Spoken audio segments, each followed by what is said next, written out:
Good evening and welcome once again to the Whiskey Cowboy Live. Today's date is August 15th, 2023. It is Tuesday.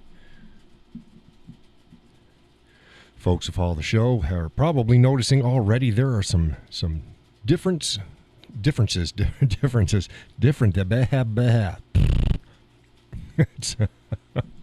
one of the things with going live. You cannot untie your tongue and do it again without anybody seeing it. There are some differences. There's some slight formatting changes to the show. Larger camera. Well, before I was smaller. I was probably about a third of this size. You should have a crisper image now. Although I have to say this is the exact same lighting, minor tweaks, as I had before. I have not worked out all of the manual settings for this new mirrorless camera that I'm using. When I do, it's going to be even better. I'm going to work out different lighting scenarios, similar but more refined. So welcome to the show, folks. 2212. I'm still getting a very slight lag from my voice to the video. Judy says, looks great. Thank you, Judy. It's probably clearer. I'm using actually the same filter as I did before. Sounds good, says Laurel. Thank you. I'm using the exact same filter, so I get the same look. It should just look crisper. Crisper, nicer, bigger. We shall make you crisper, nicer, bigger. And see, no moon face. I would still like a little bit more throw on the camera. So I'd be more like back here as opposed to right here. Thankfully, I have pulled my whole studio setup away from the wall. I don't know, about another 6 inches or so. Enough to set up a tripod on its lowest feet setting. So it's only about this far at the bottom triangle, just enough to keep it up straight, running up against the wall. And I've still got about 1.5 inches or so, maybe 2 inches to the wall. That's going to be taken care of with, I have a boom arm setup coming. And that should arrive any day now. And that's going to go over on that side. It's over on that side of the desk. It's going to run up and hold the camera in the same spot, but I can put it flat up against the wall. Another neat thing about this setup is, since it is it's the correct camera, now watch this. Okay, you ready? Look at that.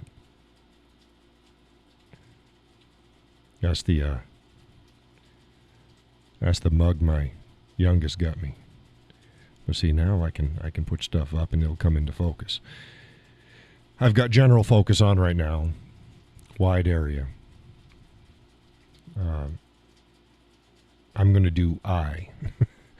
Because even though this is great, but I'd rather have my face totally in focus. It tries to pick up the brim of my hat and the microphone, which is fine. I'm not so far out of focus that it's a problem, but I'd like to tweak it just that much more. But yeah, anytime I have something to show you folks, there's another one. Oh, there we go. It says, Dad, I love how we don't even need to say it out loud that I'm your favorite child. So it's going to open up the show a little bit. I'm liking this camera. I got it in this morning. Put it in its cage. Put its accessories on. Brought it up to the studio. Gave it its run over. Like I said, I'm using auto settings now, which aren't that bad. But when I get into it and I can tell it exactly what I want it to do, oh yeah. Oh yeah. Again, I think there's just a very, very, very half a second, quarter of a second lag between my voice and the camera and the video coming out. that's going to be rectified. I have some more goodies coming that I should be able to run my soundboard. Run my soundboard into the camera, then the camera into the computer, and then the entire show is going to be run from the soundboard through my camera. So there's going to be no lag. Everything's going to be running off the same thing. So I'm hoping that that's going to work out. It should work out that way. What else is going on? We've got... you probably noticed the zoom area right down there. Smaller this way, wider this way. That gets my picture bigger. Also, I'm running HD, but very low HD, as it is right now. I can run 1020p through, but I can go higher. Here's a little tidbit for you folks. When you're using things like Zoom, they run 1080p sampled down to 720, I believe, p. So it's all going to be lower quality, but good enough for this application when you're live streaming. For my actual videos that I'm going to be running for like the Breaking Leather and the Quick Draws, since I'm not going to be running like this, I'm going to be running straight computer and then recording it and then publishing it. I'm going to record even higher. And how I'm going to do that is I can run, right now I'm running USB from the camera to the system. Now I've got the setup now where I can run HDMI. So I'll run HDMI clean into it. And that way this video quality is going to be upped even more for those applications. Even with live streaming, it's not going to, most people aren't going to notice the difference probably. So what do y'all think? You think the image quality is bumped up a bit so far?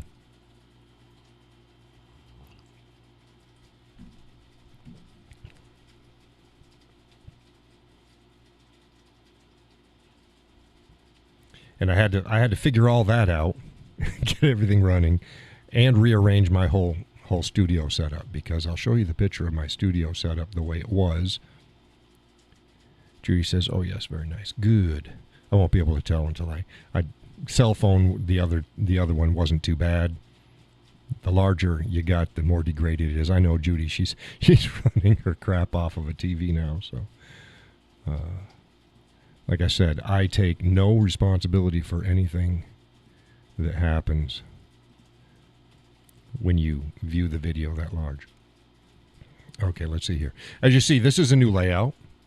This is a new layout. I had everything over on one side back over here, stacked, but smaller. Now I'm running the whole video background in back of it all to give it a little bit more depth and interest.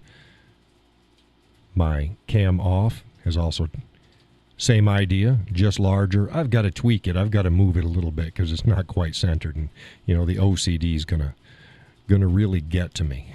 So I'll tweak that as well. Like I said, I had to redo all of these to make it like this again. And now I have, boom, initial internet. So I can go like this. Watch. I'm gonna show you. That's my Facebook page. I'm gonna go back up here. Full screen it. If I want it even bigger, this is how we go. Now watch this. There we go. So I've dropped everything out and just kept this. I just noticed now I am not centered on this. I'm not centered on this. Let's see if we can fix that. Watch this. Do it live.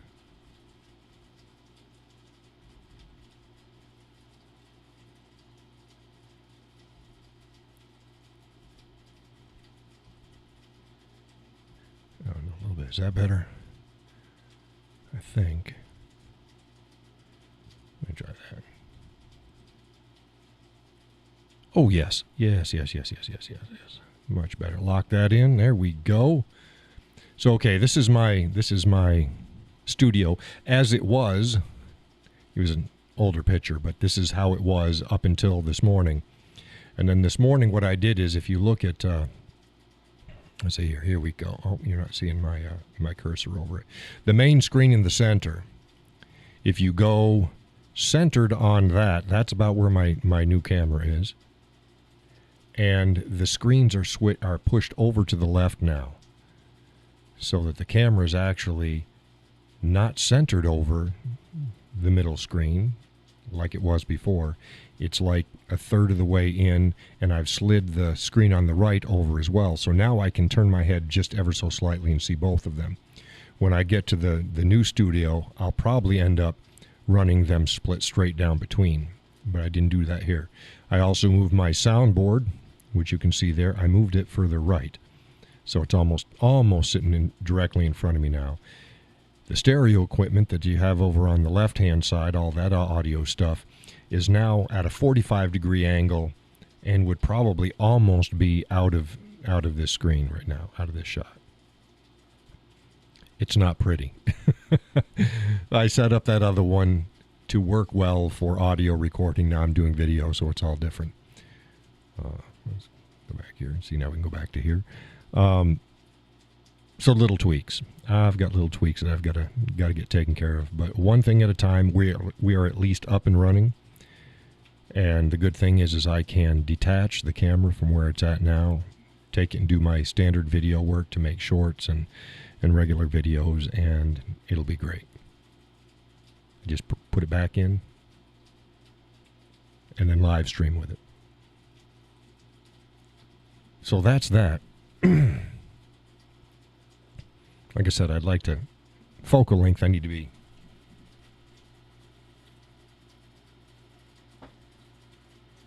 right about here. That's the right focal length. I guess I probably could if I brought the mic back, but yeah. There we go. We'll get it tweaked out. Tweaked out. We're tweakers. So that's that. So let's go over the new content again. The new content's going to be. There we go. New content's going to be medium to long format videos covering topics. That's going to be breaking leather. I'm going to have the quick draws, which will be either a minute to 2 minutes. Excuse me, somewhere around in there. In vertical. You know, the Instagram and Facebook. Instagram and Facebook calls them Reels.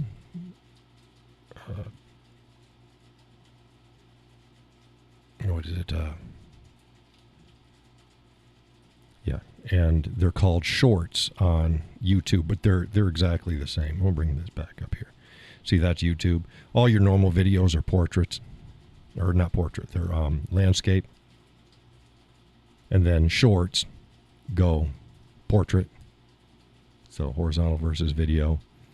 So these are all, and since, as you can see, this is just my standard page, my feed page on YouTube. And if you subscribe to my content, my stuff will be scattered in amongst them as well on your page. And if you scroll down your page, you'll see there's shorts, and you can sit there, and what happens is they'll click on it and they'll play it. And it'll just keep rolling to the next one, rolling to the next one, rolling to the next one. So for me to ignore shorts would be rather foolish on my part. So I'm going to be doing that. So the shorts will be both for the social and political. Those will be quick draw. And then I'll have guitar chickens and just daily life shorts. And all of this stuff will also be posted on Facebook. So the people who get it, just like I do now, I post up a video and I post it up on Facebook. And if there's something that I don't think that I'm going to be allowed to post on Facebook, I'll put a link on Facebook. So I'm not posting it there, but I'm linking up. So I'll be posting them up on Instagram more. So I've got a lot of stuff coming. I want to do an interview, a medium to long form interview show. Don't know what it's going to be called yet.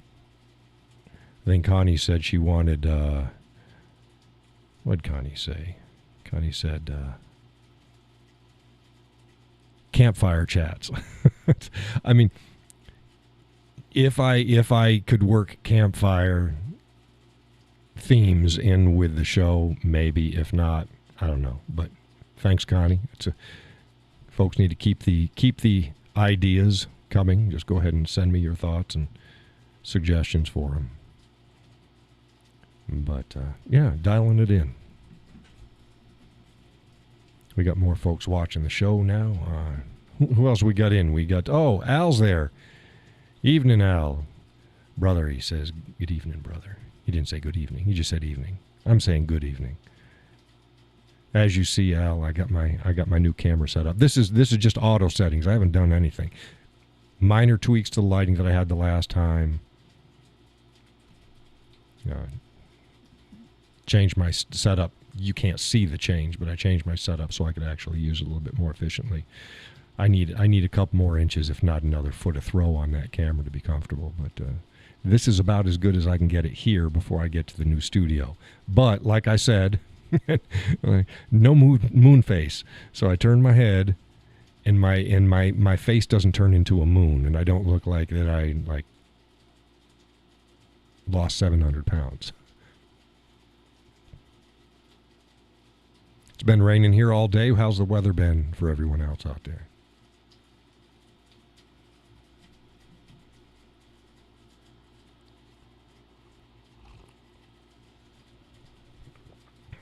Oh, and I love the autofocus. It's so nice using a camera that's doing what it's designed to do instead of using the GoPro 9 was working okay. It was much better than any of the webcams that were out there. But Al says, it's looking good one step at a time. Tweaking a few things, too, almost daily to get back into the groove. What camera have you got? I got the... let me see here. I want to... If you went on YouTube and you did a search what camera that you should use, this is the camera that comes up. Well, there's a couple. It's the Sony. Let me see here.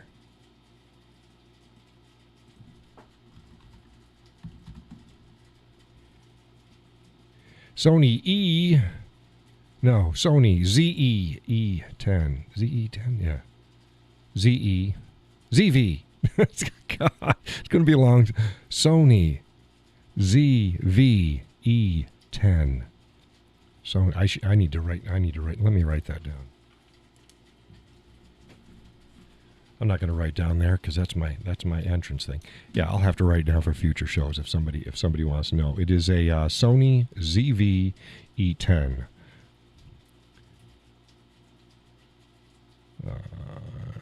Judy says 89, 2 days in a row, back in the hundreds plus tomorrow, but thankful for the break. Yeah, it's good to have it drop a little bit. We've been raining all day. So yeah, this is you're looking at a 700 and change body, just a body for the camera. Whiskey Al says, Sony's are doing great things. I'm still a Canon guy. I almost got a Canon. Canon's got the R50, which is the direct competitor to this one. Same price range, roughly the same features. Autofocus isn't as good. If I was going to do photography with it as well as videography with it, I'd probably get the Canon. But since I'm just doing videography and I wanted to also use it for streaming, yeah, this is the choice. I'm also using a what is my lens? People want to know what my lens is. They haven't asked, but the glass is where you put your money. I am using a Sigma 16 millimeter 1.4.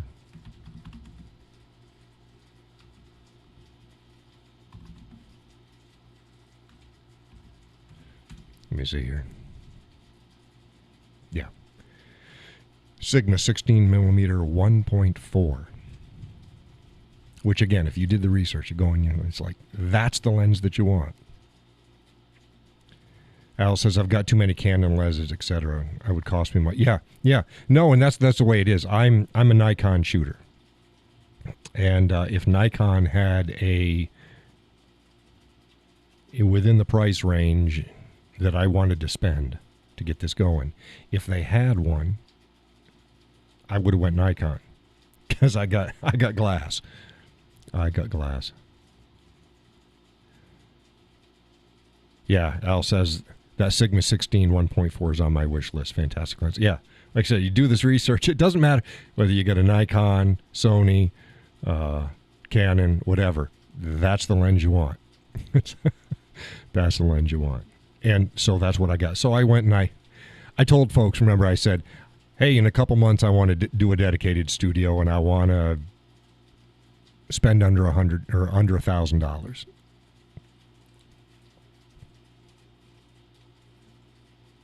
And then I said, hey, if folks would like to help, go ahead and you can donate. And folks can, hey, anybody, if they like the content and they'd like to help keep things rolling, they think that it's of value, there's 2 links in the description of the show.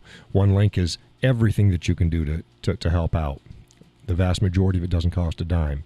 However, I do have to pay bills. There is a link directly where you can make a single payment, monetary donation, or you can set up a monthly donation. So do as you're moved to do. Everything is appreciated. But back to the budget. I started going. I was talking to the missus about it, and I hate spending money. But we talked it over, and she, like you know, I like to do things right. If I'm I'd rather not do it than to not do it right. So she's like, go ahead and do it. I said, okay, let me research some things. So I spent a few days and I researched it. And I went back to her and I said, hey, this is what it's going to cost me. So I'm not so sure I want to do it. And she's like, do it. And she's like, do it and don't even ask folks if they want to help. Just do it. So I'm like, okay. So then I just started ordering stuff. So I got a whole laundry list of things that I had to get. Of course, you got the camera body, you got lenses that I've got 2 men. The way I bought it is in bundles and then extra, because there's some things that I could not get if I had bought them individually. There's no way that I could have gotten it. So I've got a couple macros, which I probably won't ever use. I got a 16 to 50 or some crap like that. Zoom. I think it's a F4 comes with it. Wasn't planning on doing it.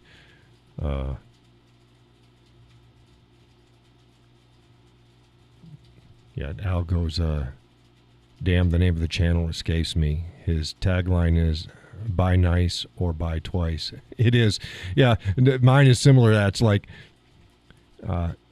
cry once when you buy it or cry forever after that because you didn't get what was working, and then you have to keep updating it.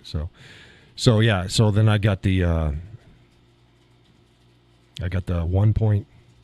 16 millimeter 1.4, which, like Al's, as soon as I said, was like, oh, it's on my wish list. It's on everybody's wish list. It's the lens. And then I have a 18 to 105, I think. I'd have to go see. Do I have it up here?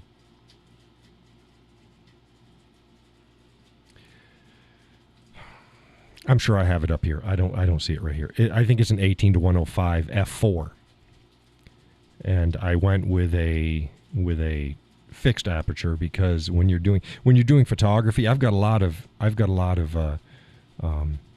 my primes are all fixed, of course, on my Nikon lenses for still photography, but my zooms tend to be variable aperture, so it'll start out with like a 3.6 and it'll go up to 5.6 or something like that, depending on your focal range. That works fine for photography because you can change your settings on the fly and deal with light issues. When you're doing videography, you can get by if your camera but it's going to change ISO and all sorts of things on the fly while you're filming. Not the best thing in the world. So best to get a fixed aperture for videography. So I got an f4. Again, another one of those lenses that got rave reviews. It's like, yeah, this, and in fact, it was one of those lenses where they go, if you could only have one lens, what would it be? And that was the lens that the vast majority of people they picked, both still photography and videographers picked. Now, again, I think it's the 18-105.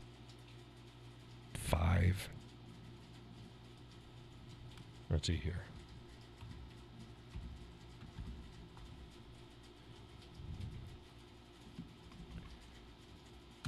Yeah, it's the Sony 18-105 f4 G body. So it's not the G Master. That's the really super expensive one, and it's not your base kit lens. It's the sweet spot right in the middle. It's a G class. So yeah, it was the 18-105 f4 G series. So yeah, as you can see, I totally I went over the $1,000 budget pretty by a good penny. Yeah. Al says the Canon 50mm 1.8 is cracking value. Got mine for 100 pounds. Yeah, I don't know what pounds are.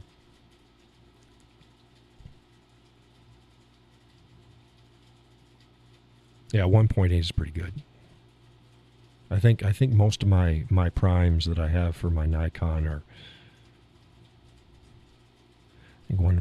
between 1.4 and 1.8. But yeah, glass is where it's at. You can get the best camera body in the world with shitty glass, and you're going to get shitty pictures. You can get a mediocre body with outstanding glass, and you're going to get fantastic images. A lot of people also, when they first get into both videography and photography, is they think that the lower the ISO, the better, which is true to a point. But like, let's say most of them, 100 is the lowest. You can get some lower 50, but 100 is about the lowest. Yeah, well, you can take the same picture at 200 or 400, sometimes 600 or 800, and nobody's going to know the difference. But it's going to be less work for your camera.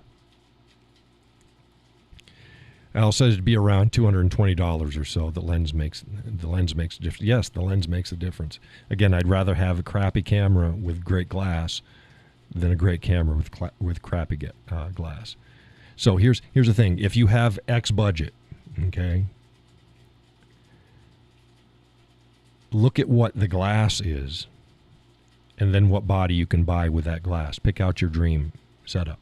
Again, like the Sigma 16 that I've got. Again, it's the lens everybody wants. You're going to pay for it. But it's really not that bad, but you're going to pay for it. If you want a more expensive camera body and you can't afford the glass, step down in your camera body and get the better glass. Ideally, you get both. Get a decent body with the best glass that you can afford, because that's going to do you a whole lot more good than the best camera out there with shitty glass.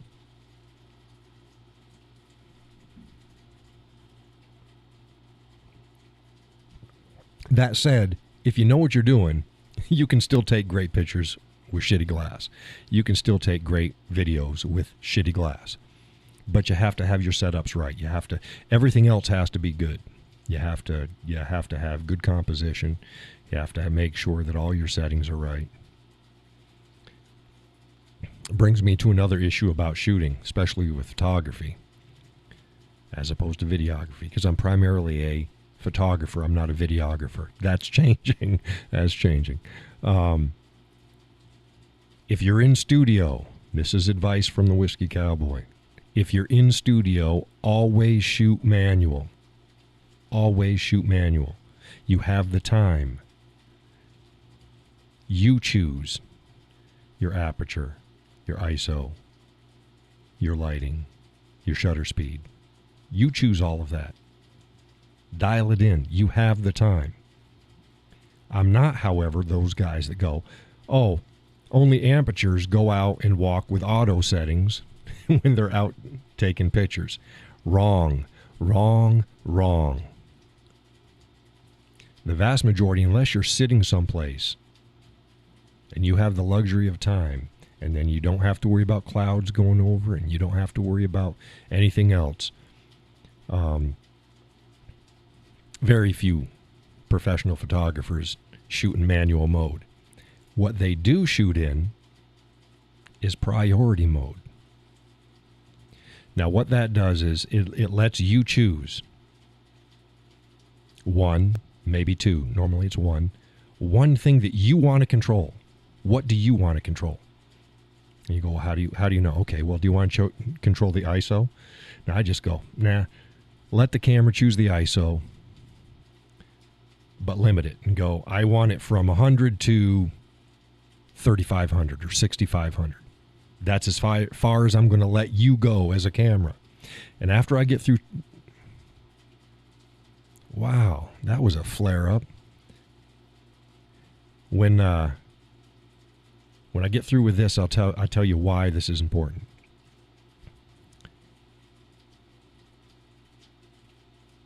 If I can remember.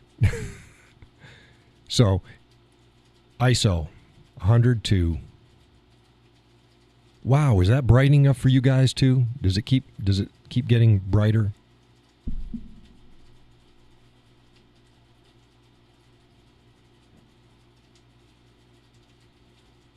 That was weird.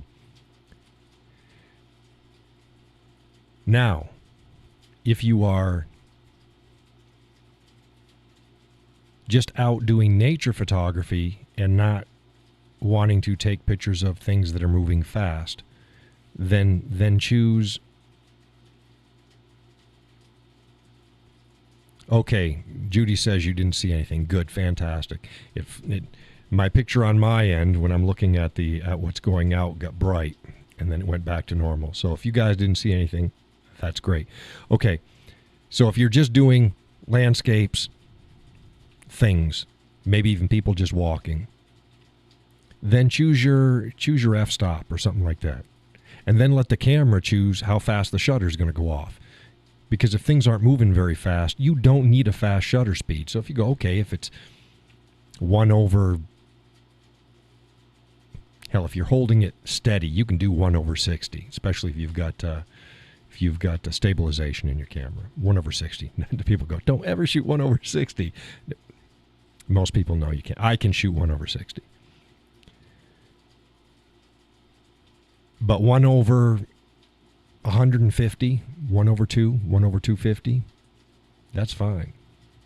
The problem is if you're shooting something like there's wildlife and there's going to be like ducks or things scurrying around, snakes, or just something's going to be moving fast, or even runners or cars and stuff like that.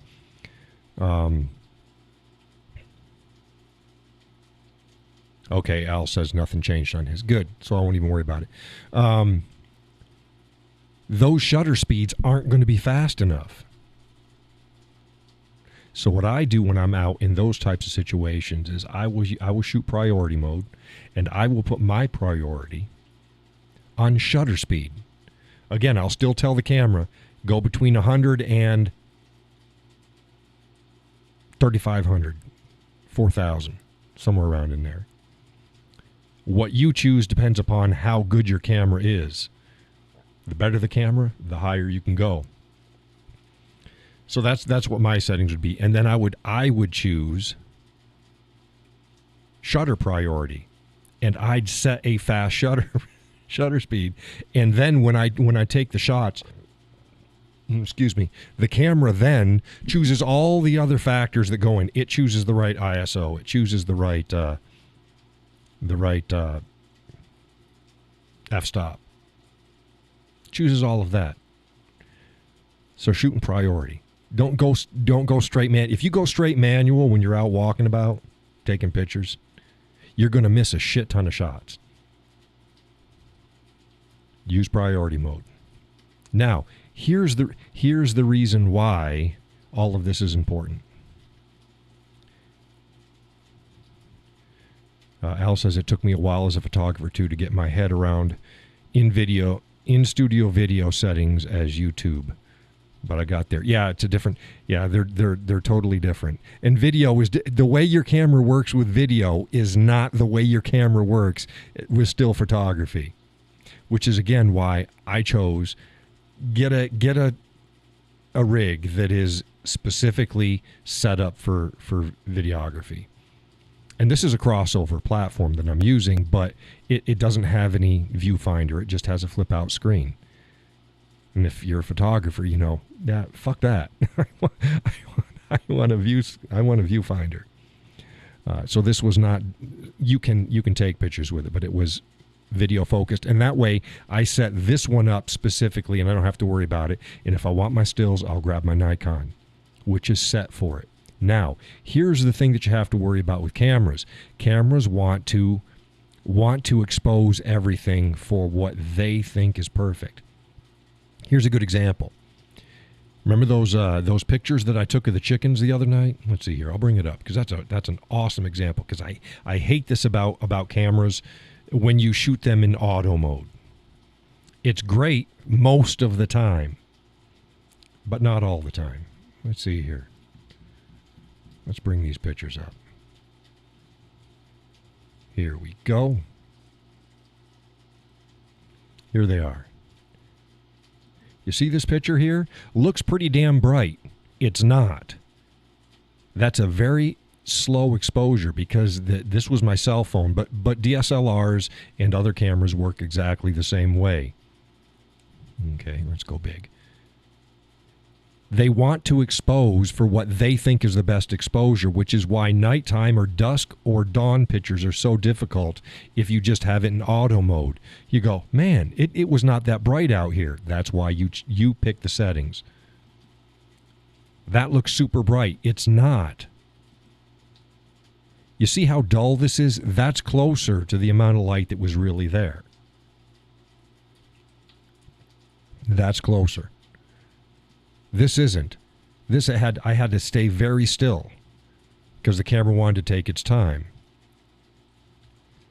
Al says, I got my Canon M50 set up for videos, and I like it. I'm too lazy to dismantle it for photography. I need to buy a new camera. Right, that's what I was saying. I got my my Nikon, and that's set up specifically for, and I've done videos with it, but it's set up for, because it's primarily a photography camera. So you got the M50. Yeah, the R50 replaced the M50. For folks that know, no, the R50 is more video focused than the M50 was, though the M50 will still do the video just fine. And if I say something wrong, Al, just correct me.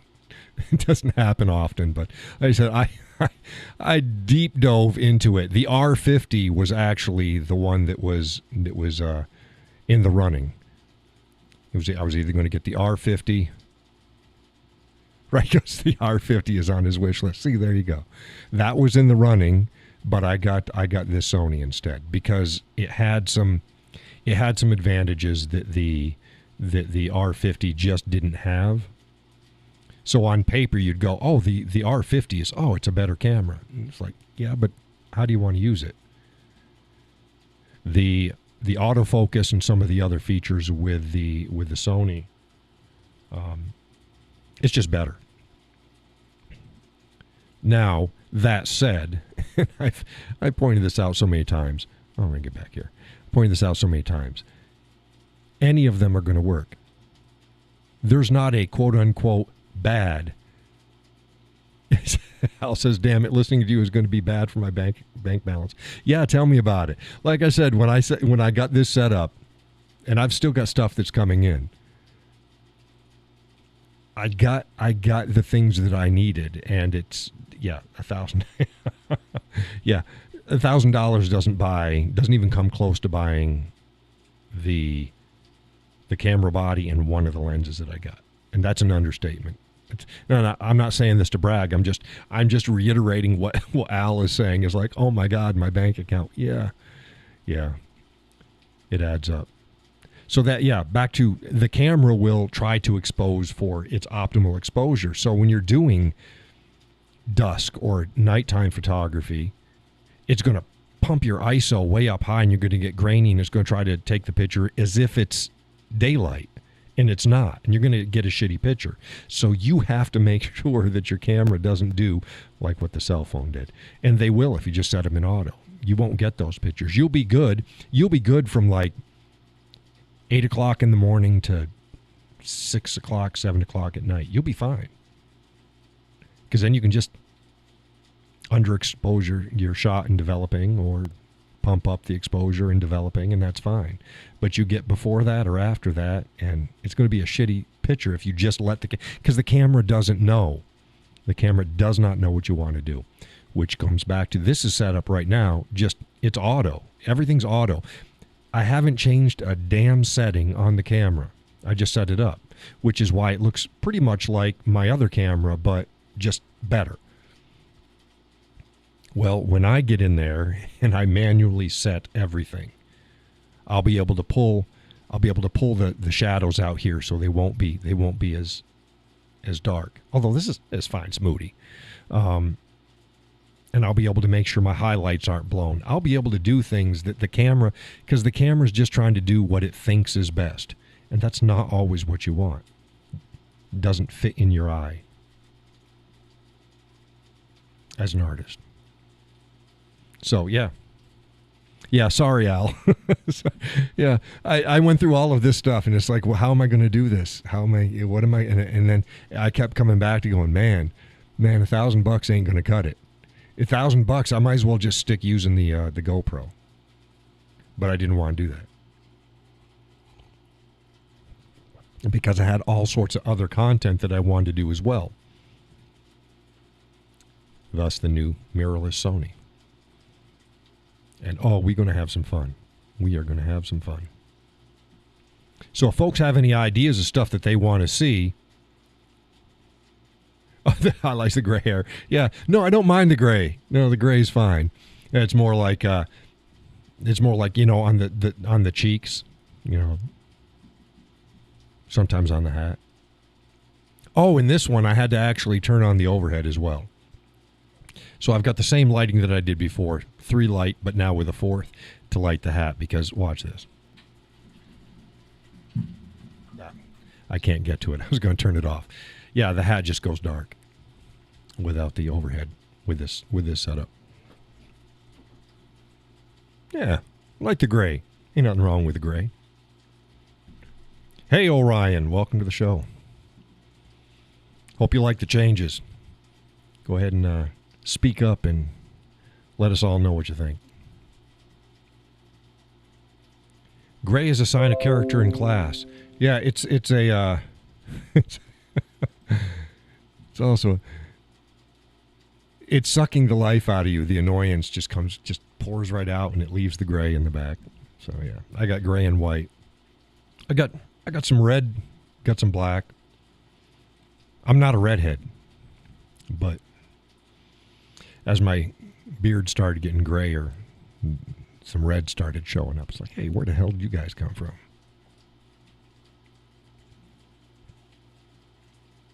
But yeah, I got to run the audio in through the camera. Speaking of that, do you notice a lag from my voice to the film? The video that you're looking at. There's always going to be a lag between live and me. There's always going to be a lag. But let me go like 1, 2, 3, 4, 5. Was there any lag between my fingers and the voice when I said the numbers? Because there's going to be even me looking at what's going out. There's going to be a slight lag. I can't tell what's going out, though. Okay, Laurel says no lag. So I might not even have to run it through the camera. One less thing that I have to worry about. I'm set for it. I've got the cable coming, but if I can keep it running like this, It's just so much easier. It's one less thing I have to plug into the camera when I start the show. Oh, Gene, I love that. Look at that. Oh, beautiful. Not that I have beautiful hands, but it's good to have the autofocus coming in. Yeah, Al, have the missus tell you to go ahead and buy that 16 millimeter. You're going to love it. Your lighting for your videos, for your reviews is much better than mine. I think you're washing the whole area a lot more than I am.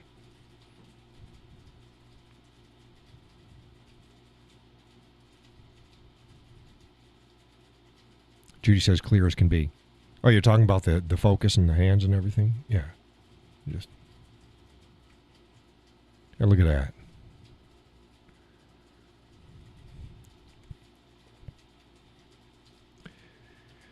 Al says, when I worked in another place that did videos, the cameras and audio were separate and had to be matched. A pain in the ass. Yeah, not so much anymore, though. Yeah, you can... But see, matching the videos, syncing videos, because a lot of places do that. They'll run maybe a crappy mic on their rig, but then they'll run a separate audio, and then they'll sync them in production. You can't do that when you're live streaming. That's my only problem. I'm not worried about a lag when I'm filming, which won't be an issue. It's live streaming. There's no way to sync the audio like that. Nowadays, though, production it's gotten so easy. Now you can just lay them in there and tell it to sync it, and it'll sync it for you. Speaking of that, but not that.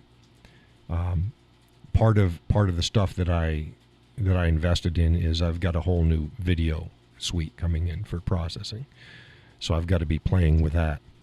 The other one I was using CapCut, which is really good for shorts, but you have to. If it's over 15 minutes long, you have to pay, and you pay out the ass. So, one of those, I paid once, got a whole new suite of video software, and I can make the videos as long as I want.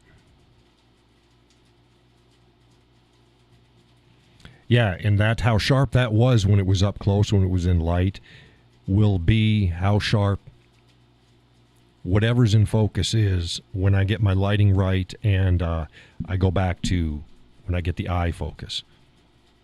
Like right now it's okay, but it's not quite. The mic is actually, in my hand here, is better in focus than, yeah, it's still in focus. Yeah, it's fine, but it'll be sharper. How the hell is it on the big screen there, Judy?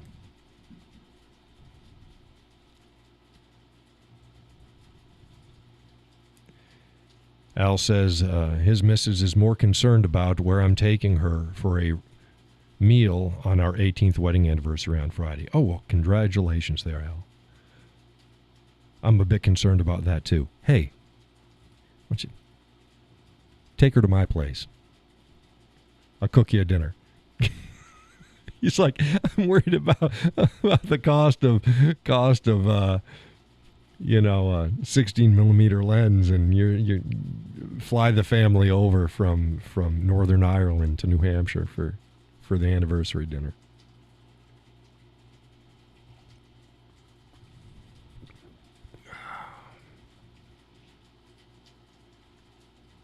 Judy says, great. Well, that's good. Because I was really hating that the GoPro. I mean, it was better than the other. I invested in one of the best webcams out there. Oh, this is great. This is where and it's like, no, it wasn't. So the GoPro was light years better. The other one was so bad that I just, as you guys know, when I was doing most of the time that I was there on Facebook, I was not running a camera. It was so bad. So it's not because I didn't want people to see my face. You see my face all the time. It's just that the camera really sucked. So now we have this one. This one's fine. Like I said, I want a little bit more throw, which is going to be great. When I get it set up in the studio, it's going to be awesome. It'll be better here in the next couple days when I get things worked out. But I've got a nice boom set up. and I'll be able to take it and keep it on the desk, and then just rock it back until it's far away as I want. That way I don't have to worry about a tripod there. I got a shit ton of tripods, but if it's one less thing that you have to move around or that can be bumped and stuff, no. So make it as contained as possible. As it is right now, all of my lighting is going to be on tripods. But 18 years, my God. I didn't think you could bribe somebody that long.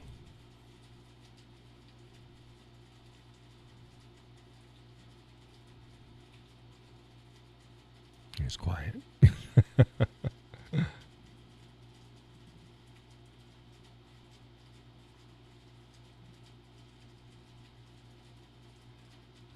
Okay, I got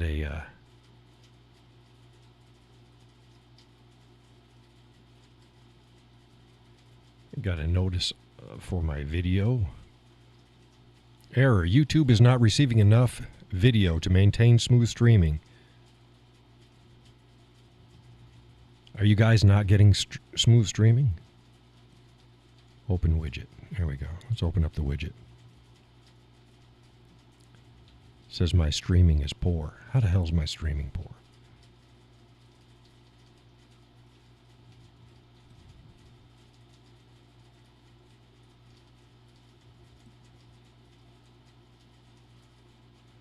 Okay. This is the first time I have gotten a poor. But you guys said that you haven't had a glitch at all, right?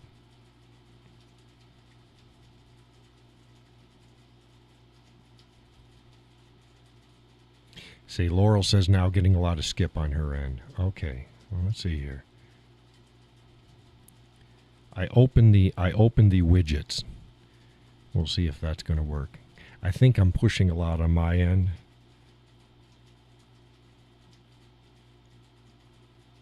Judy says, no, it's messing up. Okay. Did it just start messing up?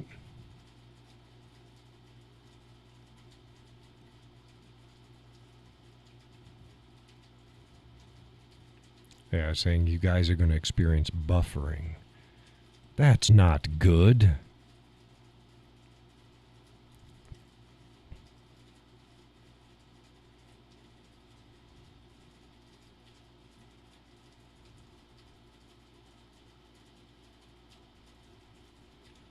Let's see what we got going on here. How long ago did it start buffering?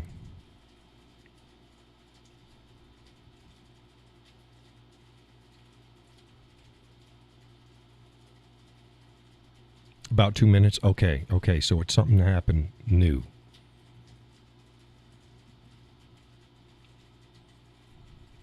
Whiskey said, Whiskey. Al said, or lately she's holding out for the life insurance payout when I poop the... stop it. Then she'll live it up. Judy says a minute ago on her end. So now it's back to excellent again.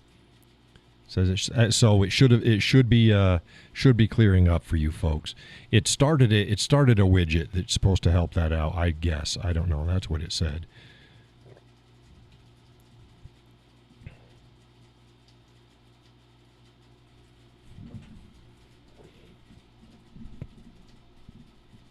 So okay, help me out here. I've been trying to do this. Excuse me. I've been trying to do this all on my own. What else would you like to see? Now, here's another thing that's going to be coming too is transitions. I'm going to be doing transitions. So I'll tweak these particular, like I'll tweak all of these, but I'm going to do transitions between them. So when I click it, it just doesn't go from here to here. There'll be a transition. Just little niceties. Like I said, try to do things as best I can. But is there something else that you would like? Judy says it's fine now because it says it's excellent now. Yep. Have no idea what the problem was.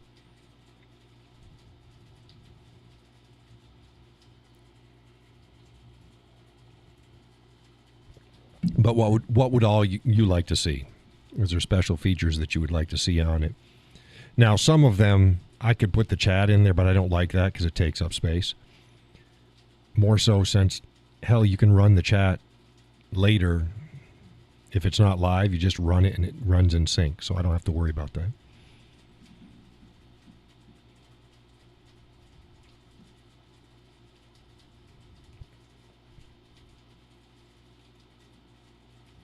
Is there any other content that you think that you'd like? I think I've covered just about everything. We've got guitar content coming. You got more Chicken Chronicles. Gonna have the quick draws. Gonna have the see right there. It just white. It got really bright white on my end. That's weird. Yeah, hopefully it's just a glitch I'm seeing. The interviews. You can think of names for the interview show. Go ahead and let me know.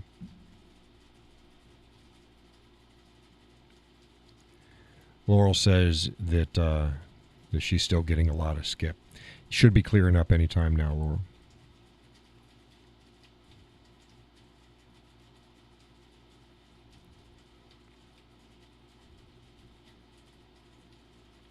I'll go through my settings again and see if I can push a little bit more. I'll see what's happening.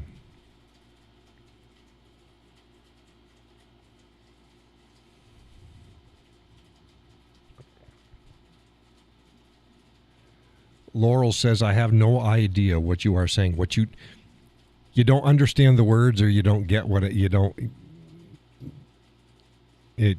elaborate.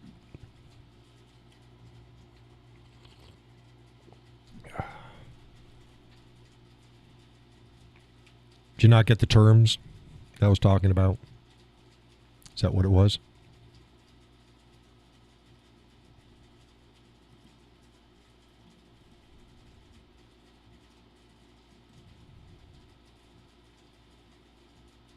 You don't know what the quick draw and the other ones are?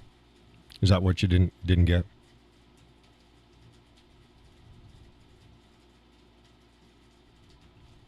Whiskey Wisdom, Cowboy Chats.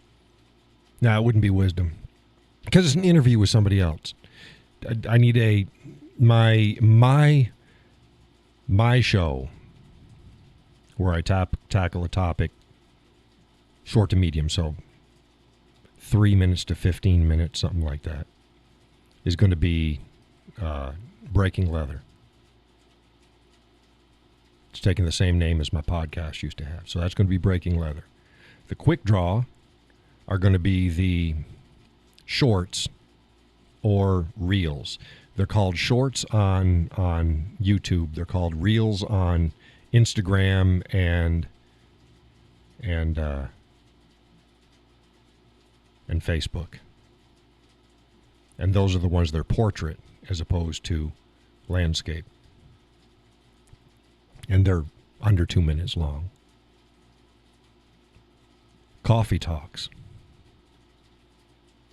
Yeah, could be. It's not rough enough. It's coffee talks. Chewing grounds. Yeah, it's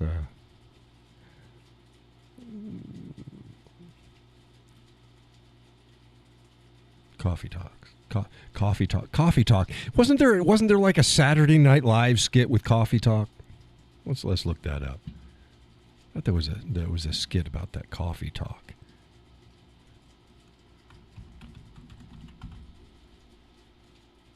There's also a video game called Coffee Talk. Yeah, Coffee Talk, Saturday Night Live. I like shorts. I like beer. You like shorts. Yeah, a lot of people like shorts. Real talk?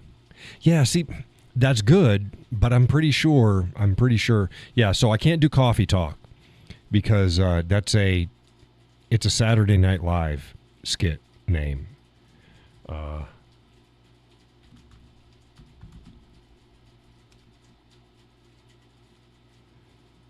Your PC froze. That's okay. There's Real Talk Kim. There's the Real Talk Kim podcast. Yeah, there's Real Talk is a mobile app used storytelling technology. Yeah, so we can't use Real Talk.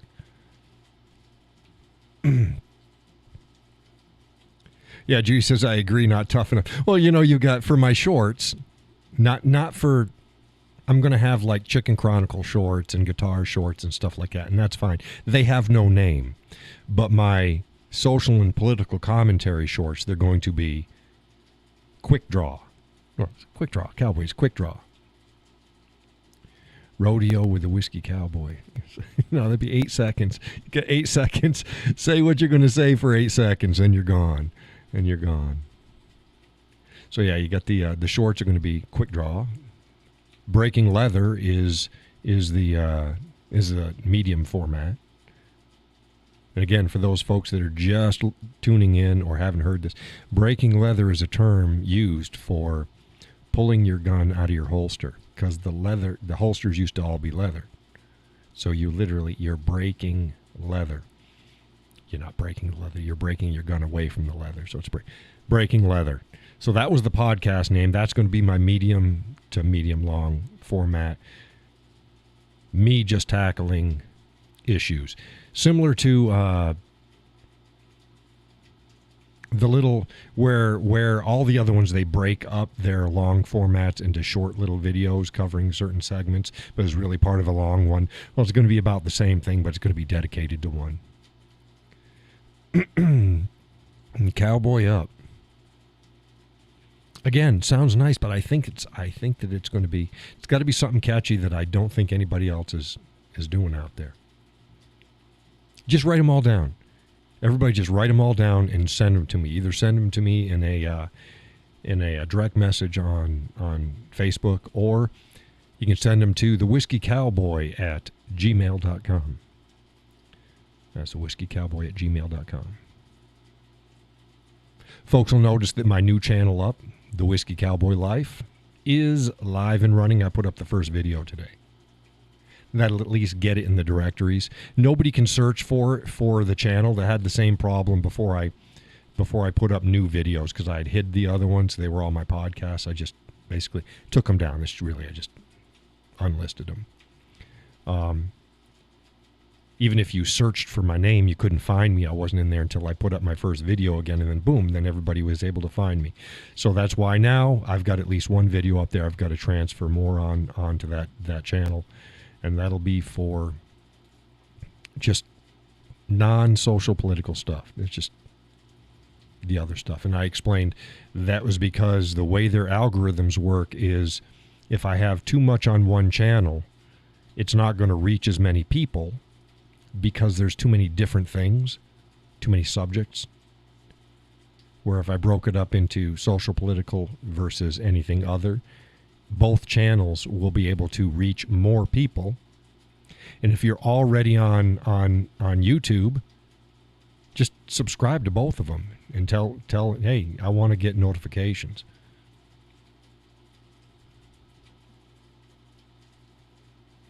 Judy says, yes, I subscribed. Pretty excited about it. Well, I mean, you were getting all the videos anyways. You're seeing them on Facebook, and you were seeing them in my other channel. But like I said, it just makes more sense to stop publishing that type of video there and put it on the other channel. Because there's going to be a lot of people that, like, let's say the canoe videos. Awesome videos. I love them. Other people love them. But not everybody that love them would want to have my political stuff showing up in their feed as well. So they'd be less likely to subscribe to my channel. So I was like, okay, put all that other stuff over there. So the Whiskey Cowboy -official is live stream, and then my commentary videos of various sizes. Then the rest goes to the other one.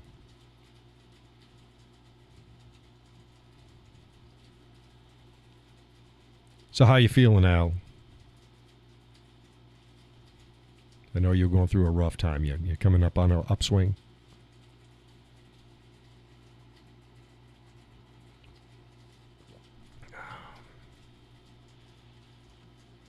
Now, I got more people out there. Well, Ryan's probably just sitting back there drinking coffee or something too. He's not saying much. And like I pointed out the last show, if we get a lot of people in, and I'm trying to do this and that, and we get some jack wagons in, I may be asking if somebody would like to help moderate, and I can give you moderating powers.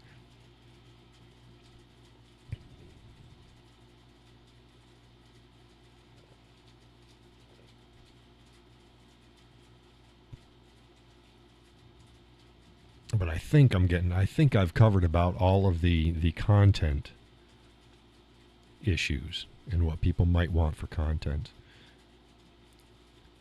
Donna hasn't made this show in the last show. I don't know what's up with her. Not so sure if Gus is back home yet. He was either staying till Tuesday or will be back on Tuesday, and I didn't recall which one it was. And clearly I have not, either case, I have not said something so important that you didn't want to type. I gotta bzzz and reel him in. Get him on a subject he's just got to talk about, and he ain't gonna be hitting it with his stubbies.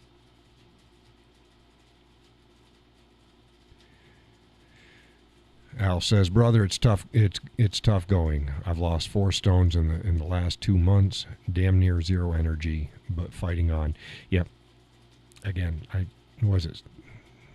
Hold on here.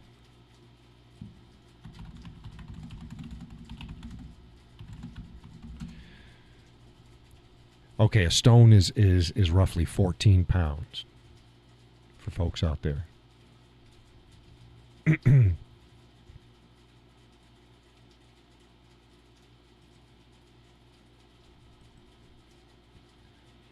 Yeah. Yeah, I've lost a little weight this summer. Not a lot. Not like when Donna said, "Hey, have you lost weight?" Yeah, I've lost a lot of weight from the last time you saw me 2 days ago. No, it was camera warp. It's proximity warp. No, I hadn't lost any weight.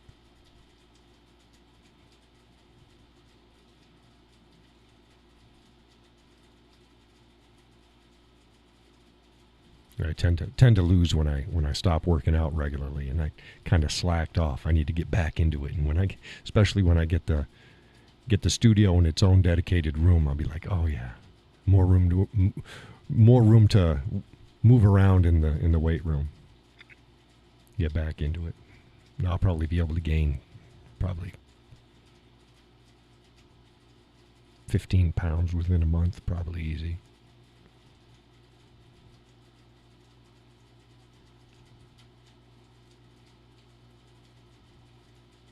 Yeah, you seem to. Yeah, you pop up. I watch your posting habits. You like to pop up when everybody else is asleep over here. And it's like, oh, Al's up again.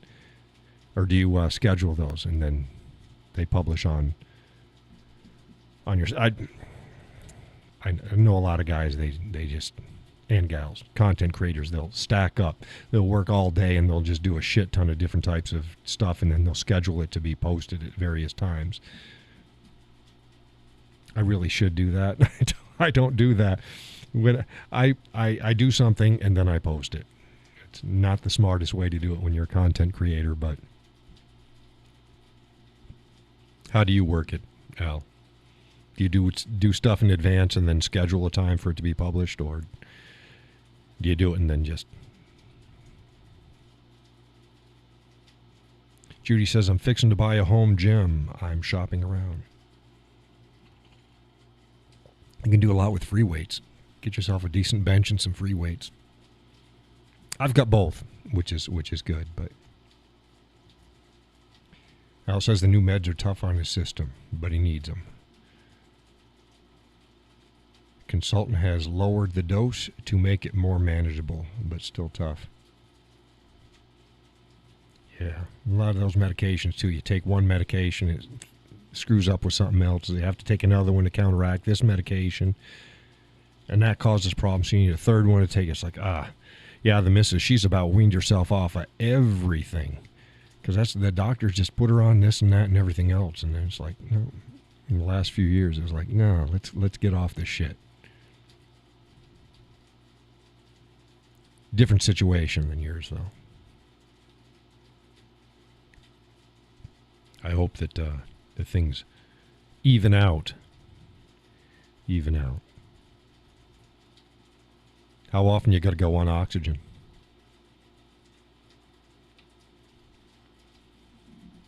Because I see some of the videos you don't have it, and I think one you had it, and you were talking about the other time.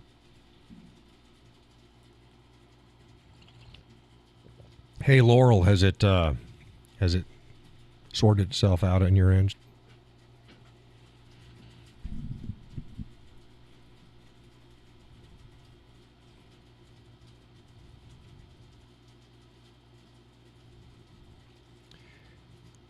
He says he spends most of his time in bed, unfortunately. Just wake up and do things on my phone mostly. Spend a few hours on the PC like now, and then I'll be in bed for 16 to 18 hours. Well, sorry to hear that, brother. Laura said you end up shutting the phone down and restarted it. Now it's fine. Yeah, it might have been a combination of things. Glad that it's fine now. Yeah, sucks to hear that, Al.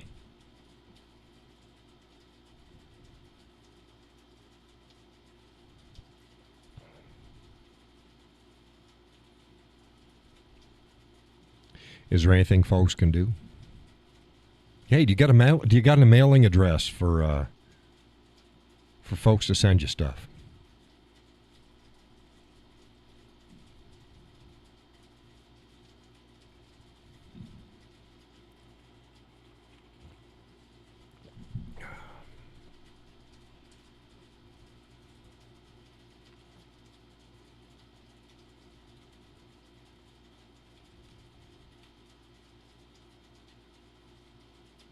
Laura says she'll add you to her prayers every night.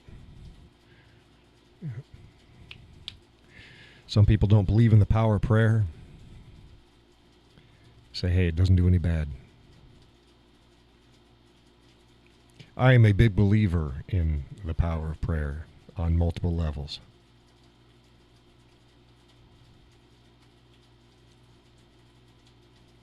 I believe there's a whole lot of energy that we have to give to those around us, and it's not all negative.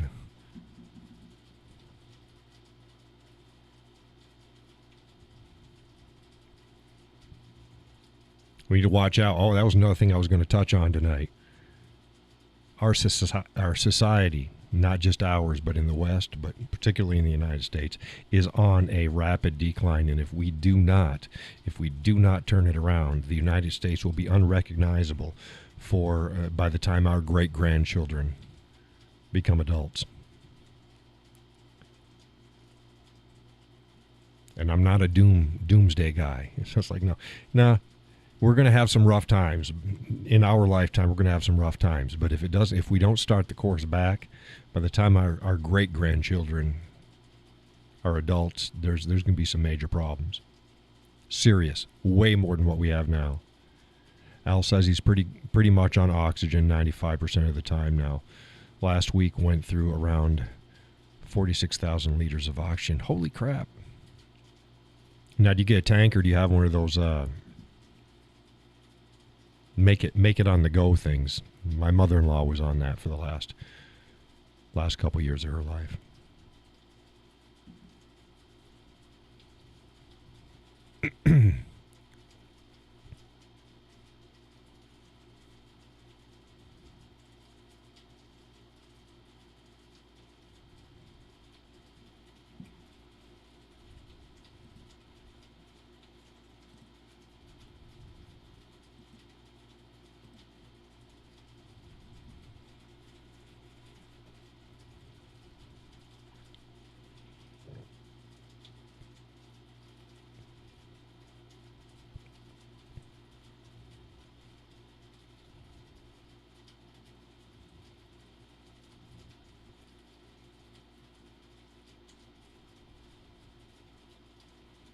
Al said, I would just appreciate the prayers of everyone. I don't say in online, but in essence, I'm living on borrowed time. If I don't get a lung transplant match, I'm done. Yeah, sorry to hear of that. I wish there was something that could be done to push things a little bit faster on your end, not on their end, and that you can find a match. And how are you on the list? Is it just because there's no lungs, or are you just too far down on the list? Judy says, I'm ready to fight for our freedom, and think there's a lot of people just like me. Yeah, see, I don't think... We have some major problems. I'm going to be making some shorts and videos about a lot of the problems that are coming to light right now, and some of them hinge very much on the latest indictments made against Donald Trump. And this is, and I alluded to this in the post that I made early this morning, that if you think this is about Donald Trump, you're being very short-sighted and you're missing the picture, because this is not about Donald Trump. Donald Trump is the target right now, but it's not about Donald Trump. The same way as when they took what the hell was his name? Jones. When they took Alex Jones off all the platforms. It wasn't about Alex Jones. What Alex Jones was going through wasn't about Alex Jones. And the lawyers said as much in the Connecticut cases. They said, this is to send a message not just to Alex Jones, but everyone like him, that we're going to take you down, we're going to shut you up. So again, if you think that any of this is really about Donald Trump, you're missing the picture. If you thought any of it was really about Alex Jones, you missed the picture. Looking back now, you go, well, yeah, it makes perfect sense now that it wasn't just about Alex Jones, because we all got shit on. So you think they're going to stop with Donald Trump? No. Look around. They didn't even start with Donald Trump. They've been doing this shit for 5-10 years, and it's been ramping up. And sadly, the average individual in these liberal areas, they experience this all the time. Get on the bad side, and it's lawfare. So if you think this is about Donald Trump, now think again. Doesn't mean don't support.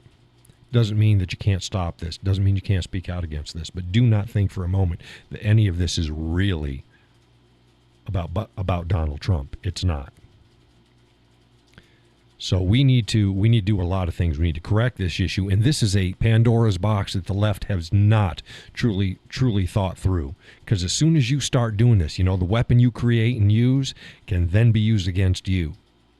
All the winds have to do is shift just a little teeny bit, and all of this shit can go against them. They've in the past relied on the good graces of Republicans and those on the right because we didn't play these games. At some point, that's going to stop. So again, I've got some content coming up. I'm going to be talking about the various issues involved. I'm a big picture guy. Folks have been following my content over the years. They know I use stories. I use current events to point out the problems, not to chase the story. The media and everybody else rely on you chasing the story and not dealing with the problems. I like to deal with the problems. We need to take the culture back. That's crucial. Politics is downstream from culture, not the other way around. All the shit that's been happening now started back in 2000 culturally, and then just kept snowballing. And then in the past 3 or 4 years, that's when politics picked it up and amplified it. But it had been building before that. And the average American, no matter where they are on the spectrum, from left of center, center, and right of center. I'm not talking about the extremes. I'm talking about the average American, which tends to be just left of center, center, and right of center. They've had enough of it. So we need to get the culture back. Al says he's got enough. He's got liquid oxygen delivered once a week, which provides me with 37,000 liters. It turns 1 liter of liquid oxygen into 864 liters of gaseous oxygen. Then I get 19 cylinders a week too. Okay. A lot of oxygen.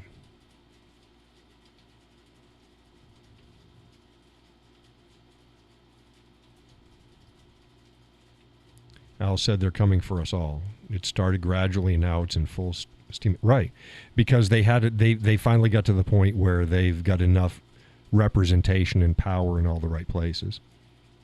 It's like if the left, whether it be in Europe or in the United States, whether the left, they keep claiming that they're somehow the victim and they don't have the voices. Like, bitch, you've got the majority of the political offices, you've got all the major businesses, you've got all of the entertainment industry except for the country music, and that's just barely hanging on as it is.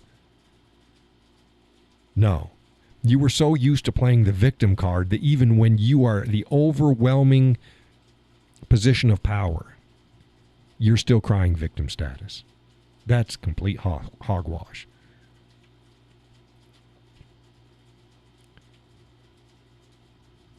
It's like I also say, true privilege is being able to claim victim status no matter what you fucking do or don't do. No matter what somebody else does or doesn't do. You can claim the victim status. That's privilege. Stop it.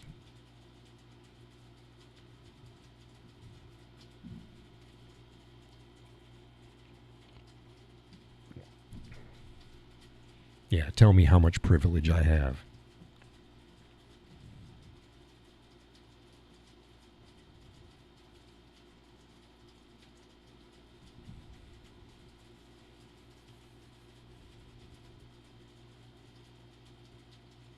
Once again, for folks who might be viewing the show now or later, if you like this show and or any of my other content and you would like to help support this, feel free to use the links in the description. One will take you a page that lists a whole lot of stuff that you can do. Most of it doesn't cost you a dime. If you'd like to give financially, there's a link as well.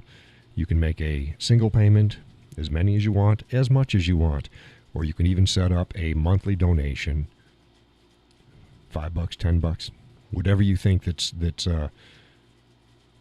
fitting and that you're able to do, and it can be canceled at any time.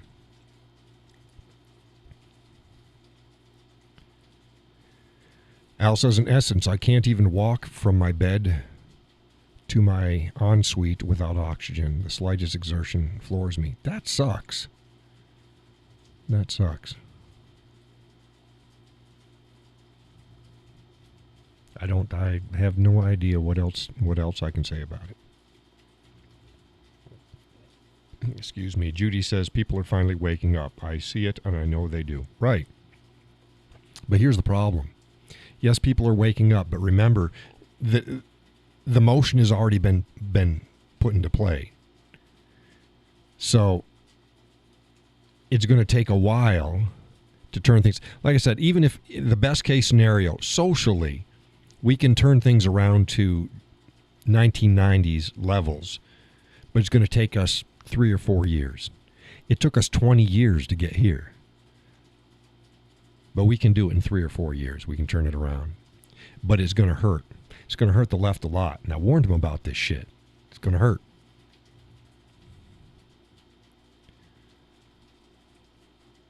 Al says, but I never stop fighting this illness, nor the BS we're facing right now. Gus went and posted something, and then he retracted it. Now, what's the illness? Al, I know you posted it up before. Go ahead and post up the name if you would so that folks can look into it. Gus, welcome to the show. Mr. Retracted message.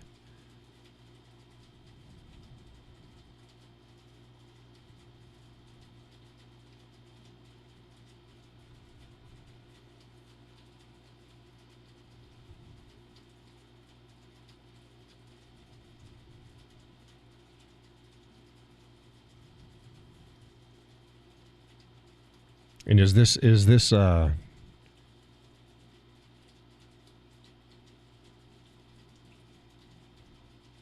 illness, is it genetic, or is it, I know, like cancer is genetic but can be brought on by other things? Is this something that's triggered by something, or is it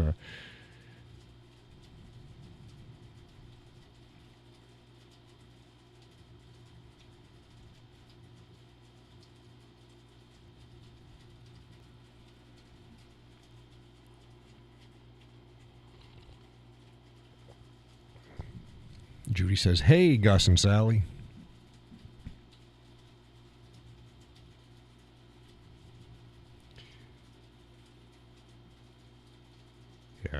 Al says it's tough, but many others have it worse. Now and I've said this before. There is no pain like mine.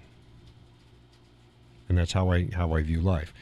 This whole other people have it worse. Al, you're having it bad. We're here for you.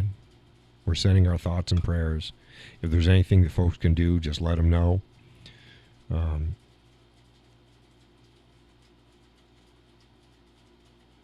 Somebody stubbing their toe hurts like hell. I'm not going to diminish how it hurts just because somebody might have lost a leg. Still hurts.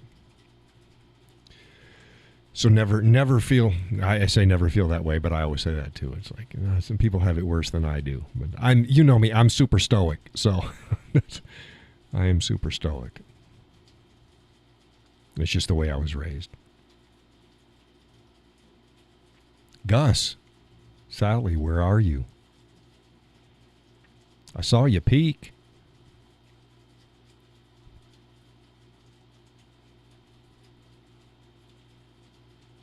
Peekaboo.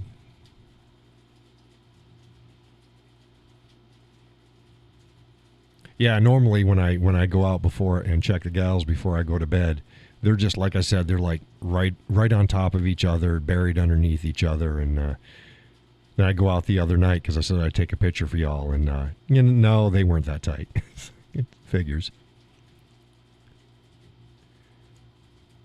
Script Keeper, hey. I know who that is.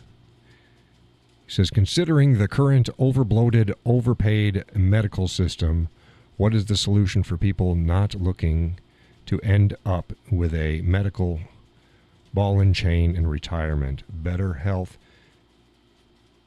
and fit is a start. Yes. What I try to tell people, don't rely on the government, don't rely on systems. Think yourself, what did the people do 1925? Eat better, exercise, keep yourself active, remove yourself from toxic things, be it medicines that you don't need, be it foods that you're eating too high of quantity or they're just bad for you. Yeah. Gus says, hi. I've been listening from the beginning, but when it started to skip, I shut down and came back in, and the chat doesn't match up to your video. I have been trying to figure it out, but no luck. Yeah, that can be a problem when you come back in. Yeah, it can be a problem. But if you went on Zoom, you could just talk, and you'd be matched right up. Al says, my illness is chronic pulmonary sarcoidosis. Sarcoidosis.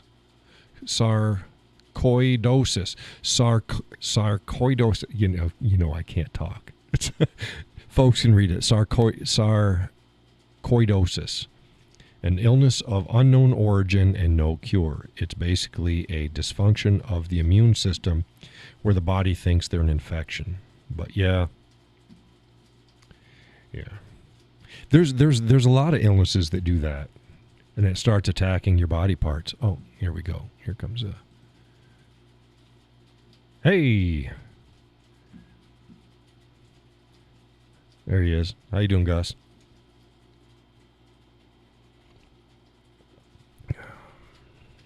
I don't hear anything.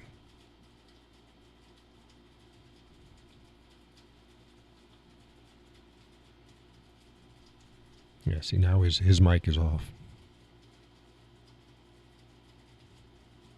Let's see here.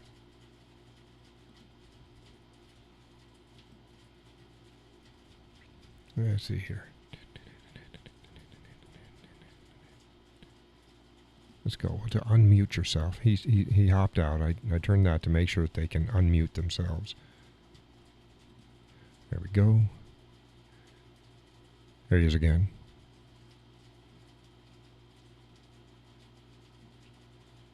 She's going to say something. Oh, I hear it. You hear me now? Huh? I hear you now. Can you hear me now? I can. Awesome. I can hear you now.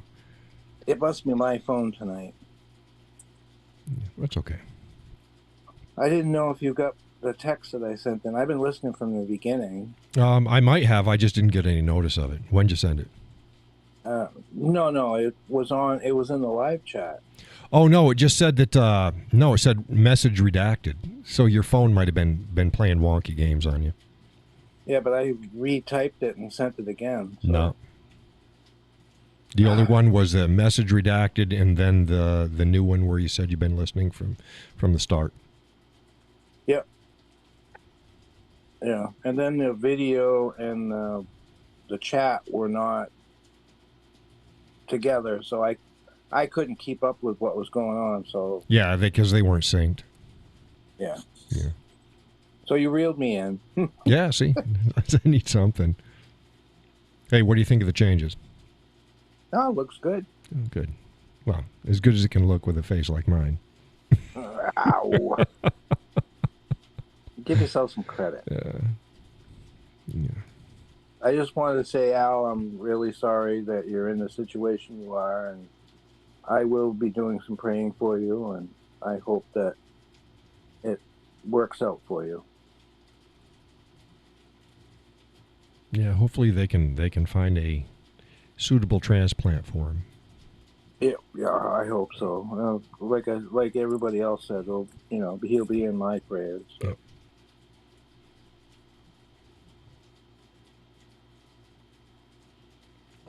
Hey Al, if like I said, if you've got an address where folks can send you stuff, you let me know and I'll go ahead and I'll publish it for you.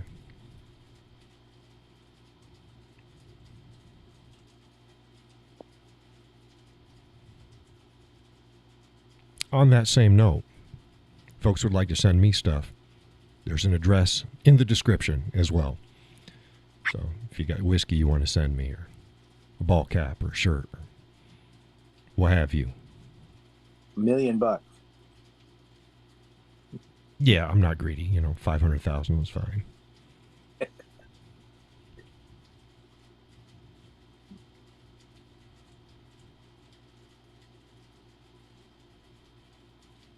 So it looks like the girls are doing pretty good, huh? Oh, they're doing great. They're doing great. Al said that normally they have a life expectancy of 3 to 5 years from diagnosis, and that's not good. Now, if they can give you a lung transplant, does that kick over and then start working on the new lungs, or does that, or is the process slow enough where it's not an issue? But yeah, the girls are doing great. Yeah, I gotta get in touch with you. I'm going to be building the coop here very shortly. Yeah. So I might take you up on some of that, the goodies. Yeah. And I'd figured. Remember, you said you had 2x6s, pressure treated 2x6s. I said, no, that's too tall. It's like, well, no, not if you lay them flat on the ground. Because I don't want the height. I just want to keep them off the ground and have a floor so critters can't get into it. It's not a structural thing. So yeah, 2x6s. So it'll be two, and then the coop built on top of it. So how wide it is doesn't matter. Nope. Yeah. Like I told you, you can always rip some down to whatever you need. That's even 2x6s. It just makes a stronger floor. Because it's supporting more in between. I mean, I don't even have to do 16 on center, but I'm thinking since the coop's only going to be like 6 feet wide, if you do it every 2 feet on center and it's a 2x6, well, shit. I mean, the floor is never going to sag. No, I just added I added a 5x8. Excuse me. A 5x8 section of deck on 2 hours, and I use all 2x6 lumber for the flooring and for the framing. And right, but you're doing it upright, right? No. Well, yeah, I did yeah, it you're upright. Doing it like this as opposed to like this. I'm going to be using it like this. Right. But you did it like yeah. Justin says an apple a day and a mile a day. Keep the doctor away. Well, I guess I like apple with peanut butter. That works too. It does.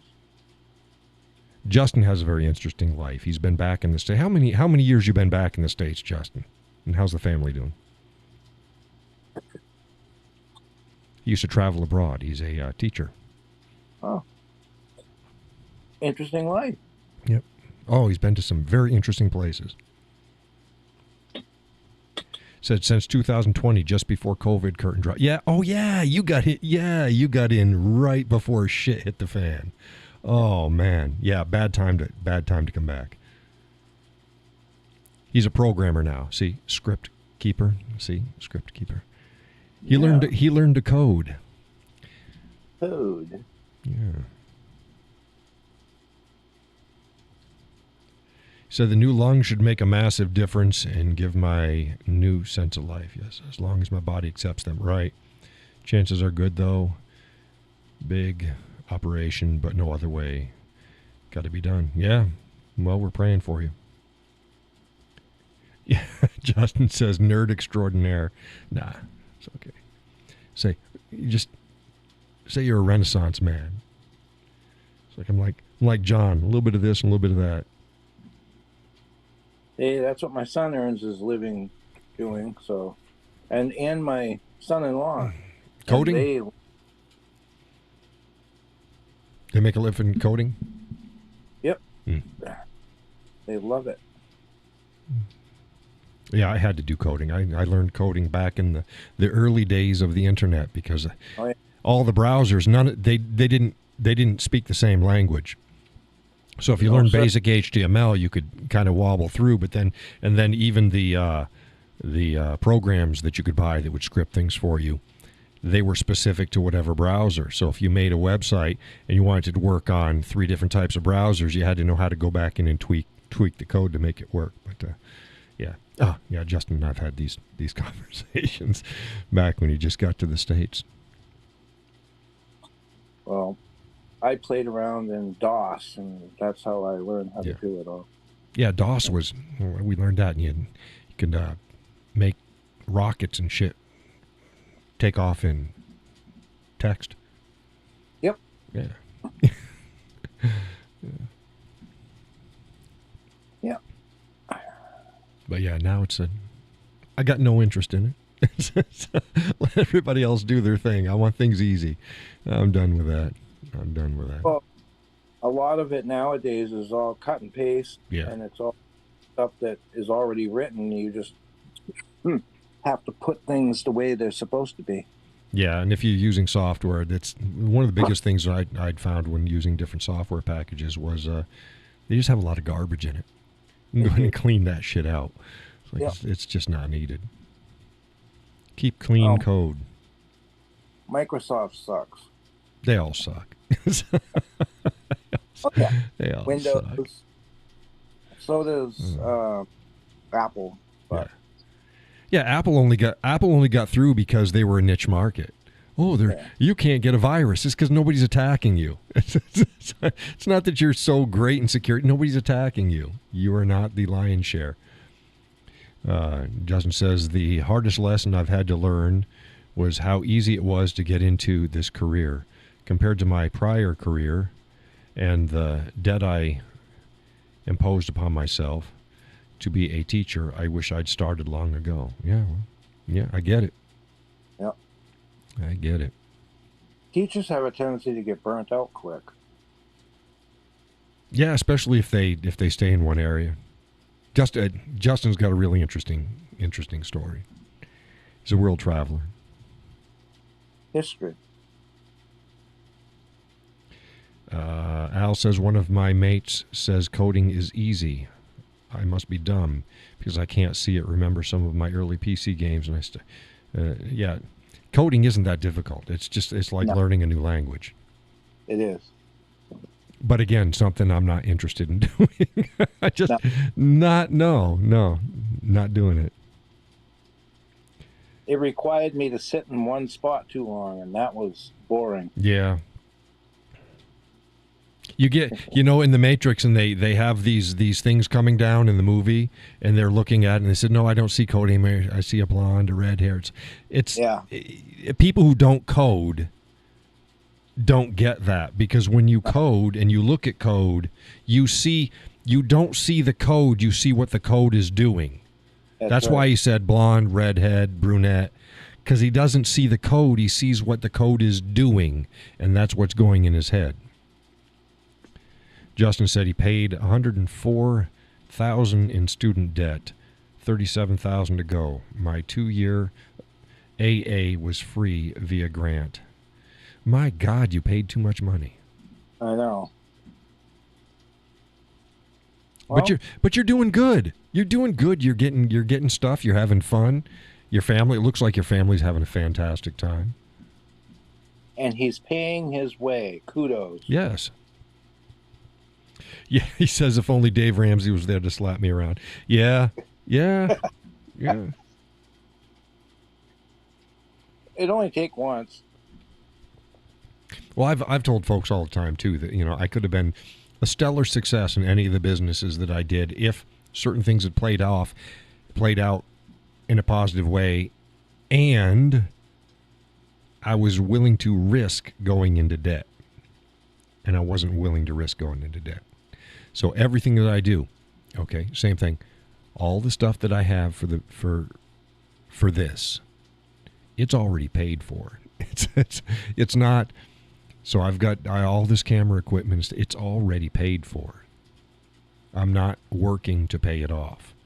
That doesn't mean that I don't need money, but it means that the way I do my finances is I save and then I spend. I don't spend and then hope that I can make the money and then feel like a slave to the debt that's there. That's not the way I live my life. So it tends to be things get done slower. But if a catastrophe happens, I'm not in a mountain of debt.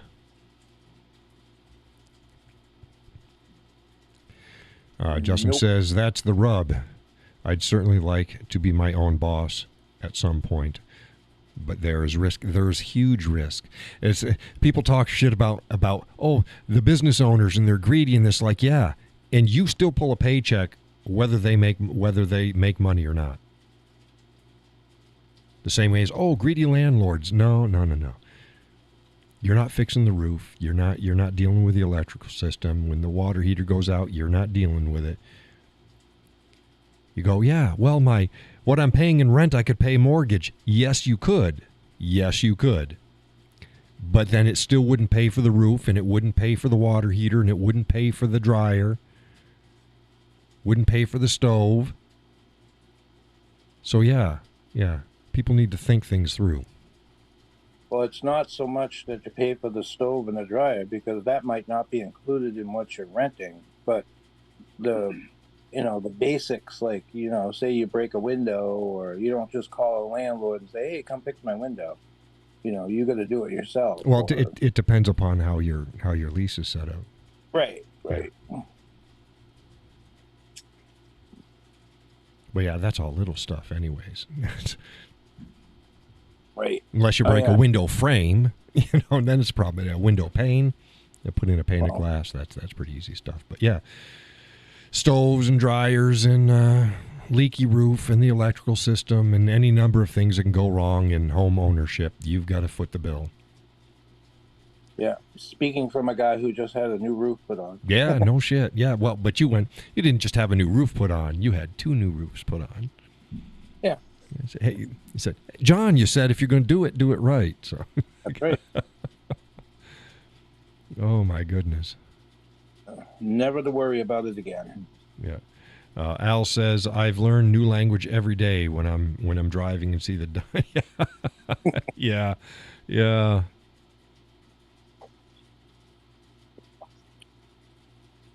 I think we all learn new language every day. Yeah, Justin says the new roof guys have been rolling through my neighborhood too. Yeah, they're out in abundance. Oh man, a lot of the home improvement places have shot through the roof since the COVIDious shits calmed down. Yeah. I still can't believe it. You watch videos online and you still see people wearing masks. I know. It's like, what the hell? Stop it. I don't see, every once in a while I'll see somebody with a mask around locally.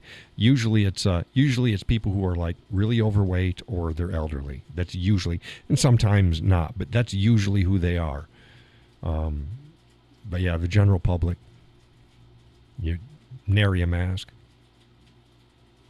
Nary. There's a good word. Nary a mask. Define it. Nary. Very seldom. Not much. Okay. Thank you. You're welcome. So the man of a thousand words. I'm a thesaurus.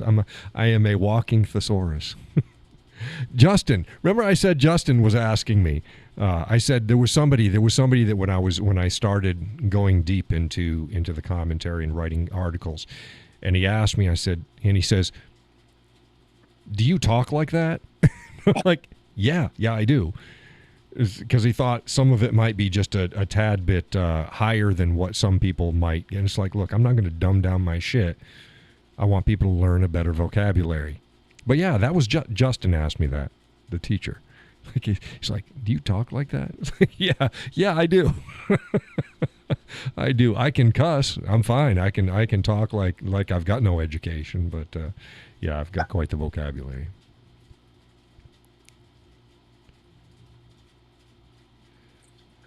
Justin says, is it crud? It's too small on my screen. Crud, man. They still here in public in my state, in between tokes on their cigarette. Methinks they missed the point. Yeah, you think? Where are you? He's on the West Coast someplace. He's west of the divide. Is it Idaho? Did you settle in Idaho? Or was it Oregon? Okay, that's where I get Idaho from. He's in Washington State on the border of Idaho, so that's where I was getting my Idaho from. Yes, yeah, Washington State. Get the hell out. I tried to convince him New Hampshire. I said New Hampshire. It's logistically sound. The bullshit is minimal compared to other places in the country. Even during the height of the COVID place, you could still go into places. We could still go into Hannaford without a mask. They didn't give a shit. They put the signs up. I'd even called them up on the phone. Did a write-up about it. It's like, yeah, they're like, yeah, we got the signs up because we got to have the signs up, but we don't enforce them, so just come on in and shop.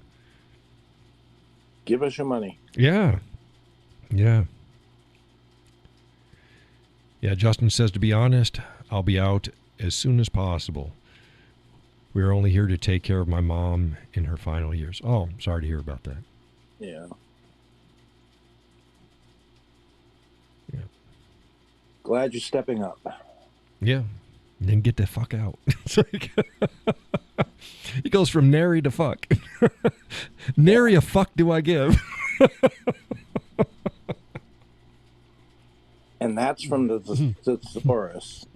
Yeah, I believe that's a Shakespearean line right there. Yeah, and nary a fuck did he give. Yeah. He verily saith thee.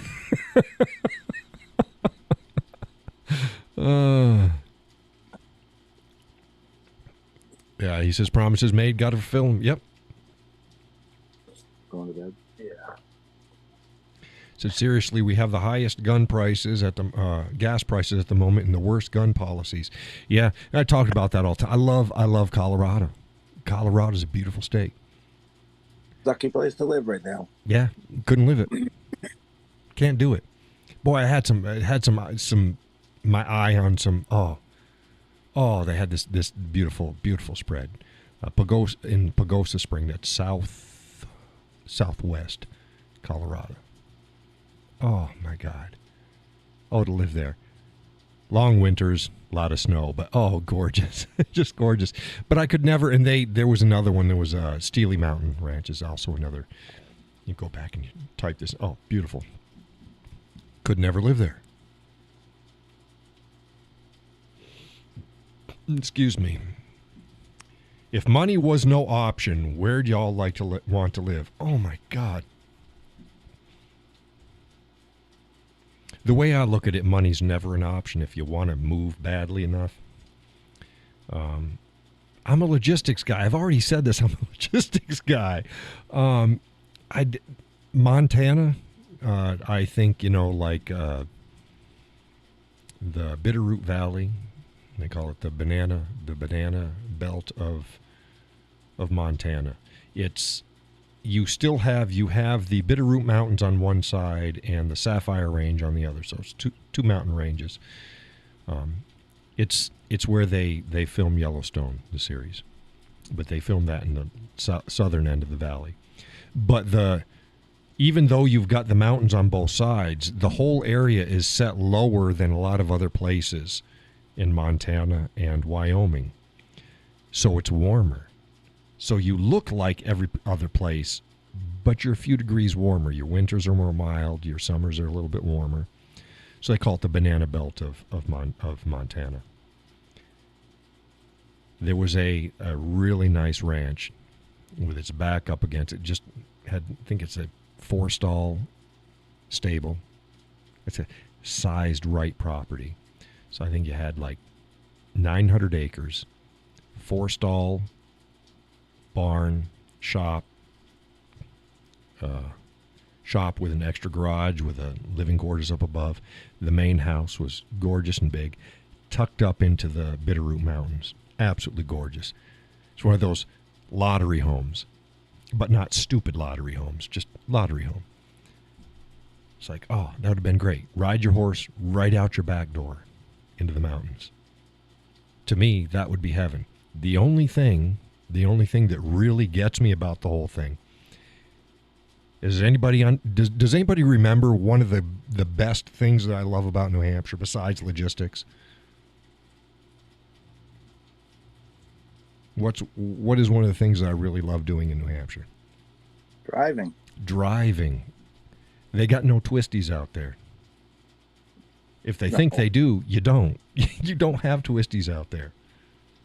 Because if you're not in the mountains, the roads are fairly straight. And long. New Hampshire, no. You got twisties. Twisties up and down.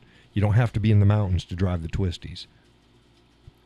So, yeah, that's always like, because I really enjoy doing it. It's like, yeah, to be able to ride your horse up, that's fine. But that's only one thing. Would that counteract driving the twisties? And the missus likes going for the rides. And she's not going to ride a horse.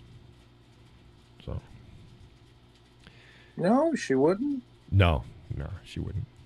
Carriage, maybe. Huh. Justin says that Montana is gorgeous, but quickly being overrun. Yeah, the big cities. You've got Missoula.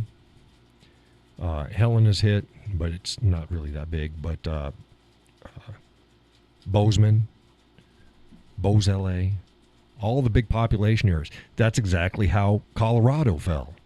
Right. Population areas. Wyoming looks promising. Here's what I like about Wyoming, but you have to understand, and Connie's from Wyoming, and Dr. Tom Kelly. Tom Kelly, Dr. Tom Kelly. He still hasn't told me when the radio interview is going on. I will let folks know. He does a weekend show every Saturday, but it's all pre-taped. On an actual FM station, but people will be able to listen to it online. I will let folks know when the interview is going online. Wyoming, the Republicans that are elected are really Democrats. They're not Republicans. They're Democrats. They vote like Democrats, so they're not Republicans. Also, super fucking windy. I know that sounds like a little thing, but okay, if you've got long winters with a lot of snow or just cold, whatever, it's wind on top of that is not a good thing. So yeah, super windy, so it matters. But both of them, they're standard rights laws, knives and guns and shit like that they're fine. Like rhinos. Yes, Justin, rhinos. Oh, you missed, I had Tom Kelly on, Lord, it was over a year ago. He was on my live stream, and we talked about it. He was running for basically their equivalent of the superintendent of schools for the state. And, rhinos. Truckin' Mac, money is mostly no problem. My problem is making sure Grandma is living near my grandchildren. So Michigan and Tennessee. Yeah, that can be a big factor for people. Me, not so much. Not so much. If my kids, most of my kids, not all of them, but most of my kids are still here after going out and about and coming back. They're here in New England. Most of them are right here in New Hampshire. But if I was to move to Montana, hey, you want to come with Montana? You can come to Montana. If not, we got Zoom and we got other stuff. So Al says nature, self-sufficient, and family, and a Wi-Fi connection to keep in touch with the best place. Yeah, and nowadays we talked about Starlink. So if you can get Starlink, you're fine. You can be out in the middle of nowhere. If you got power, you got internet. Cost you more to get it set up. Well, you figure out what, about $600 just for the kit. Were you? Yeah. You were on the show that time, right, Gus? Yeah. It was something like that, but then the monthly fee is cheaper. Yeah, the monthly fee is cheaper than what most people pay normally, but the startup is more expensive. Yeah. Vastly more expensive, because for like any other, it doesn't cost you anything. Well, startup fees, what, $20, $30? Yeah. That's to start up the account, but that's not the equipment and stuff like that. There's a few campers that are up there that have Starlink. Yeah. Yeah, it's a good thing. Yeah. There's a traveling nurse. She's actually from Alaska, and she's got a contract here in, I think it's in Gorham, at the hospital there. Mm-hmm. And yeah, she loves it. Yeah.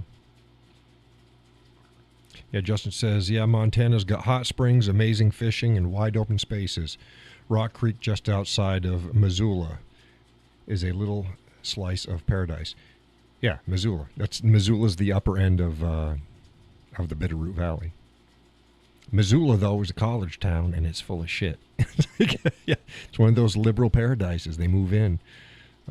Matt Christensen, he's just out of Bozeman.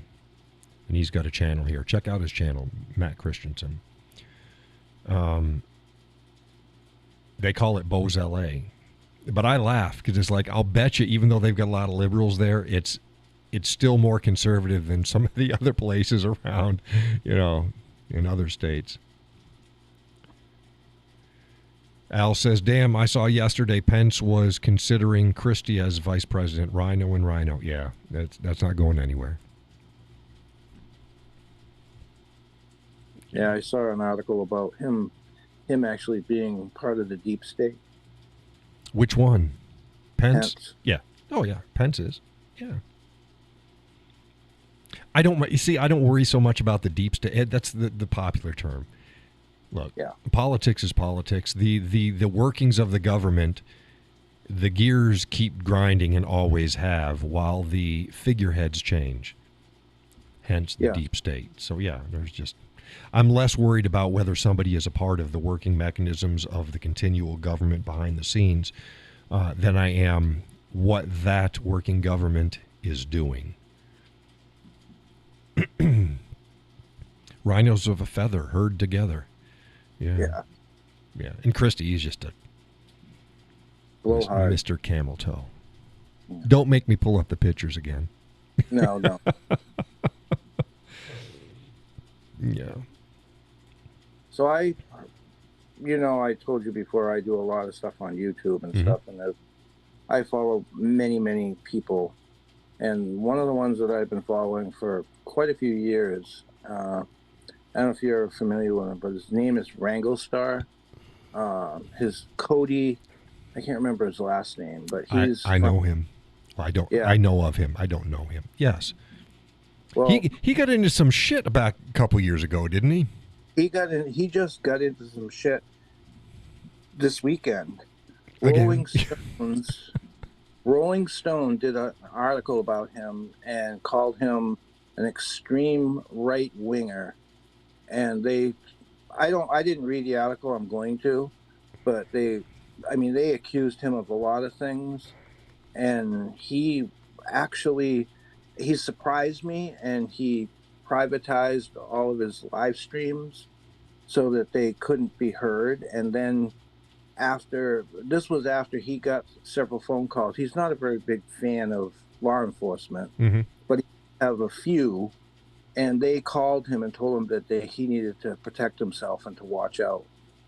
And so he kind of got, truthfully, sounded like he got scared, and he privatized everything, and then he thought through it more, and he said, screw it, I'm just going to tell the truth and keep doing it. And so he's going to put everything back on, and he's going to, do a little more protection, so to speak. Yeah, well, you know how I live my life. I'm not worried about that. Right. Yeah. I wish, please, Rolling Stone, if you want to do a hit piece on me, I'll help you out. I'll help you out. Yeah. He's got 2.5 million. Yeah, he's got a lot of subscribers. I don't have shit. I'm nobody. But yeah, I remember back, I forget what it was. He ruffled a lot of feathers, and I'm not going to say I'm not going to say that it wasn't justified, because he said some pretty bonehead shit over the years. He does. I know. I know of him.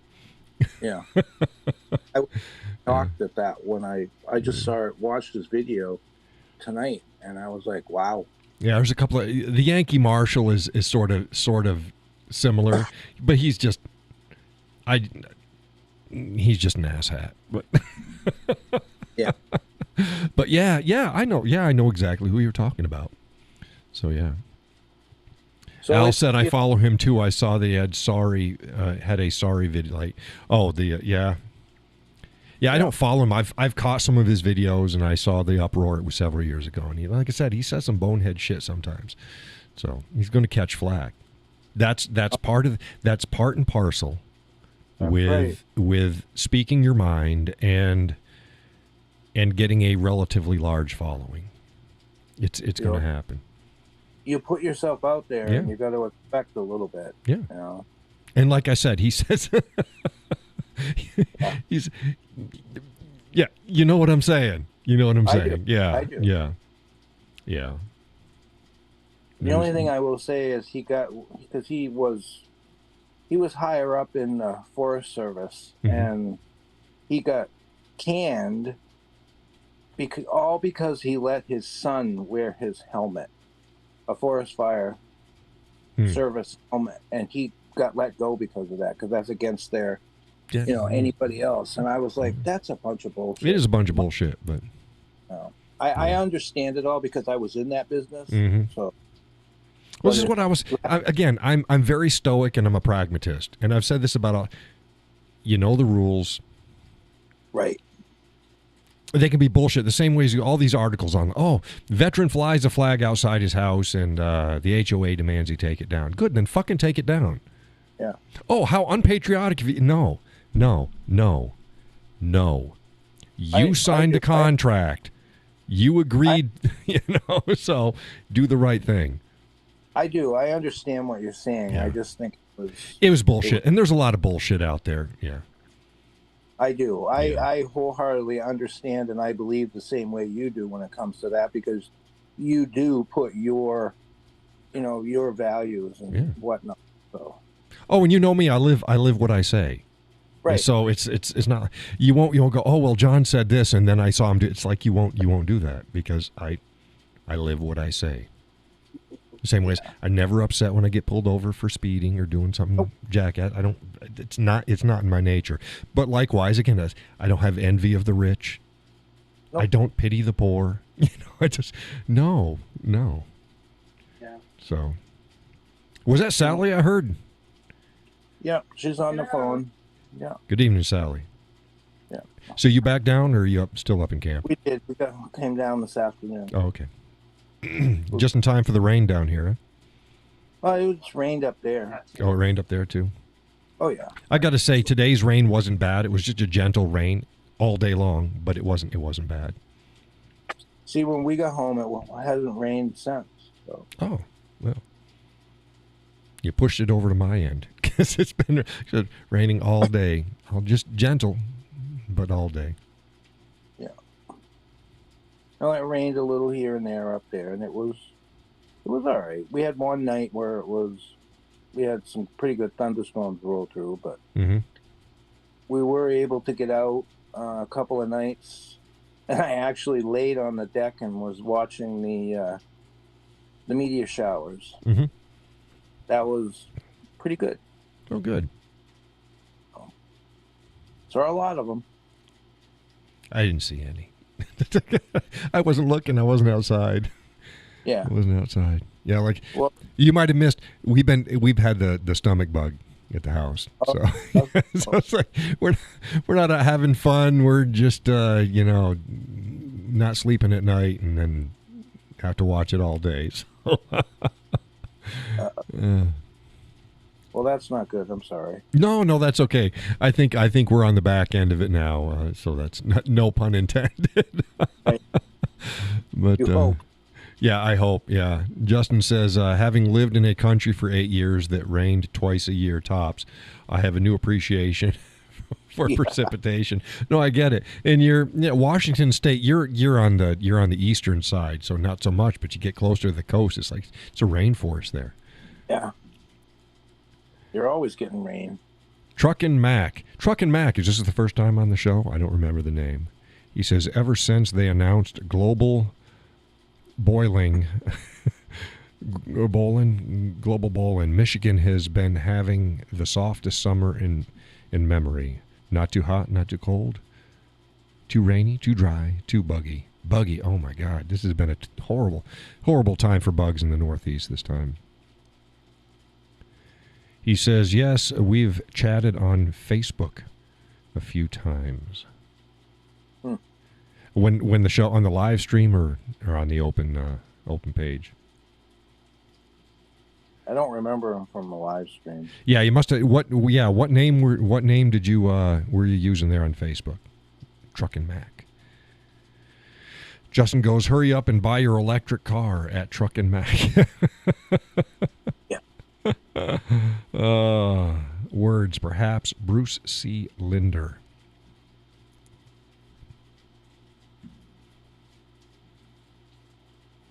Bruce. They call me Bruce. Okay, well. Bruce. Well, thank you for coming back over here, Mac. Mac Daddy. Daddy Mac will make you jump, Mac Daddy. Just so that everybody knows, don't forget to like the.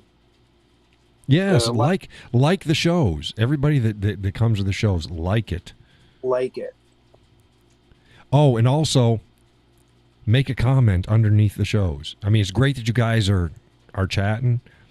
I don't know how the algorithms work, but really posting up underneath, liked and sub, fantastic. Hey, did you get my other channel, Justin? The Whiskey Cowboy Life? If you haven't, go ahead and subscribe to there too. But yeah, it's comments underneath matter as well for the algorithms for YouTube. We'll find it. Yeah, it's I posted about it on my page too. It's Facebook. It's youtube.com/@ the Whiskey Life or the Whiskey Cowboy Life. That's it, at the Whiskey Cowboy Life, and that's where all of my canoeing, guitar playing, non-political stuff, all that's going to go over there.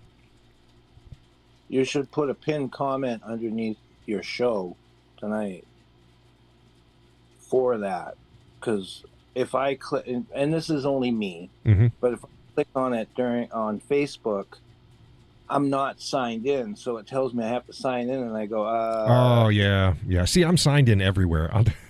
We're signed in, but chickens. Will there be chickens? I need advice for that. Yes, there's going to be chickens. So the Chickens Chronicles. I posted up pictures. I post them up on Facebook. I have the only video that's on the other The other channel is a chicken video. It's a Sunday morning rain, and it has the chickens in it. Yep. But yeah, if you got questions, go ahead and ask up. Yep, chickens. He has a very interesting breed of chicken. I do. They are salmon faverels. Goofy girls, I call them. Goofy girls. And they're characters. They're called the clowns of the barnyard. They're not your typical egg-laying chicken. But they lay eggs. Medium-sized eggs. They lay it year round. They don't let up.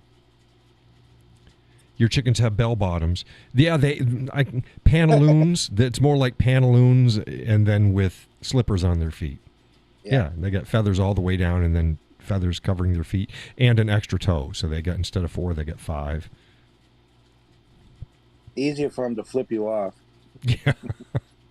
And they also like to flat roost as opposed to grabbing onto things. So we have benches, and I'm going to put shelves have benches outside, and I'm going to put shelves in the coop. Al says, I can understand why some people get scared and apologize, but if you have true principles, you will never say sorry for speaking the truth. Irrespective of the and I don't. Anybody who follows I don't. If I make a mistake, I'll correct the mistake, and I'll do it as soon as I know. But I don't back down off of what I say, and I definitely don't apologize for views that I hold and things and the truths that I present. And again, I understand why people. I will never put out an apology video. Never. Again, I'll correct factual errors, but I'll never put out an apology. He says, nice, more traction. I need a tough, lights back chicken to ward off my super curious German. Yeah, these aren't it. These aren't. You need like a leghorn or New Hampshire red, Rhode Island rock, Rhode Island red. You do not want a salmon faverel. They are the most docile. They are one of the most docile chickens out there. And in fact, when you have them with other chickens, you have to pay close attention that they don't bully them and really cause them harm. No, they're pretty laid. They're laid back. If you want a chicken that can be used as a pet as well as give you eggs and entertain you, these are great, which is why we got them. Yeah, if you want something that's going to mess with the fights back, not lights back, fights back. Yeah, to ward off the German Shepherd. Yeah, these are not it. No. Like I've said before, if you had a Rhode Island red that was 6 feet tall, we'd all be running, screaming for our lives. Yeah. They are the raptors of the past. Al says, I have red lines I will not cross no matter what. My principles mean more to me than anything. Justin says, gotcha. There were those folks raising ducks and geese alongside their chickens. Right. Geese are mean. Ducks are mean too, but ducks are worse. Like I said, ducks are dirty. Geese are dirty too. Geese and ducks are dirtier than chickens. Yes. And chickens aren't clean, but geese and ducks are way worse. Geese crap a lot, and if you have them in numbers, but just overall filthiness, I'd probably hand that to a duck. Ducks are nasty. But if you want something that's going to fight back and do geese, geese are fine. Yeah. Geese don't care what size you are; they will come after you. And they're great. The Romans used them for, I'll say, guard animals, but it wasn't because it's not like a guard dog that can actually do something. They would put them in a fence line around their encampments and stuff like that, and they would alert them when there's any intruders. They were their walking alarm. Yes. Yep. Yeah, so long as they fight dirty, I think they'll be. Yeah, you'll want you'll want either ducks or geese. Geese, if ducks can get feisty, but they just don't have size. Geese, geese, yeah. So yeah, geese. You get a 25-pound goose coming after you. You know it. Yeah, they're pretty nasty, and they're strong. They're strong. I'll still break a goose. It isn't a humans are stupid. Humans, their brain gets in the way. You can kill a dog. You can kill a cat. I mean, you can kill a big dog if you set out to kill the dog. You can't pussyfoot around. You can kill a dog. You can kill a cat. You can kill a goose. You can kill all sorts of things with your bare hands. You're strong. Your mind stops you. Your mind stops you. People are funny. Oh, it's like spiders and bugs. You go, oh my goodness, or a snake. Oh, a little snake. You're what? You're 5,000 times their size and their strength. Stop it. Human's mind. It's both a good thing and a bad thing at the same time. Yeah, people are funny. People are funny. Humans are funny. Well, will say I run away from those little winged little assholes that are yellow with black stripes on them. Oh, yeah. Oh, sure. Yeah, well, yes. We value things. Even though it's like if they stung you and you went and you can kill them, you can squish them, but you're still stung. I'm allergic to bee stings, so I just stay away from all of them. So that's fine. But, yeah. And you're outnumbered. Yes. With this one, there's thousands. Yeah, Justin goes, yeah, it's wild what a little surprise and vigor can overcome. Yeah. We said this all the time. It's even amongst humans. Said criminals and bad guys, they're not the smartest, especially thugs. They're not the smartest. They can't fight the best. They're not the strongest. They are those that do. Those that do will win. Those that don't will not. And these people, they rely upon the nots. You have, everybody goes, fight or flight. No. Fight and flight are not the two major things out there. More times than not, it's freeze. You got fight, you got flight, you got freeze. Most people freeze. Most people don't fight and they don't flight. They freeze. That's what criminals are well aware of, and they take advantage of that. It's like I always say, do or don't. Doesn't matter what you do in those. Do or don't. You're getting in the street and somebody's driving. It's like, no, do or don't. It's like, do or don't. Most people freeze. No matter what this, they freeze. They hesitate. So again, the misconception, it's fight or flight. No. Freeze is the most common reaction to most anything out there. It's freezing. No. Sally wants to know. What am I freezing for? Yeah. For the frame. Freeze frame. Yeah.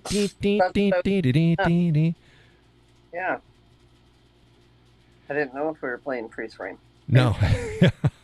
Justin says, I've got some Brazilian jiu-jitsu crew training, and my daughter's at church in self-defense. One of my girls comes home and shows me new moves she learned.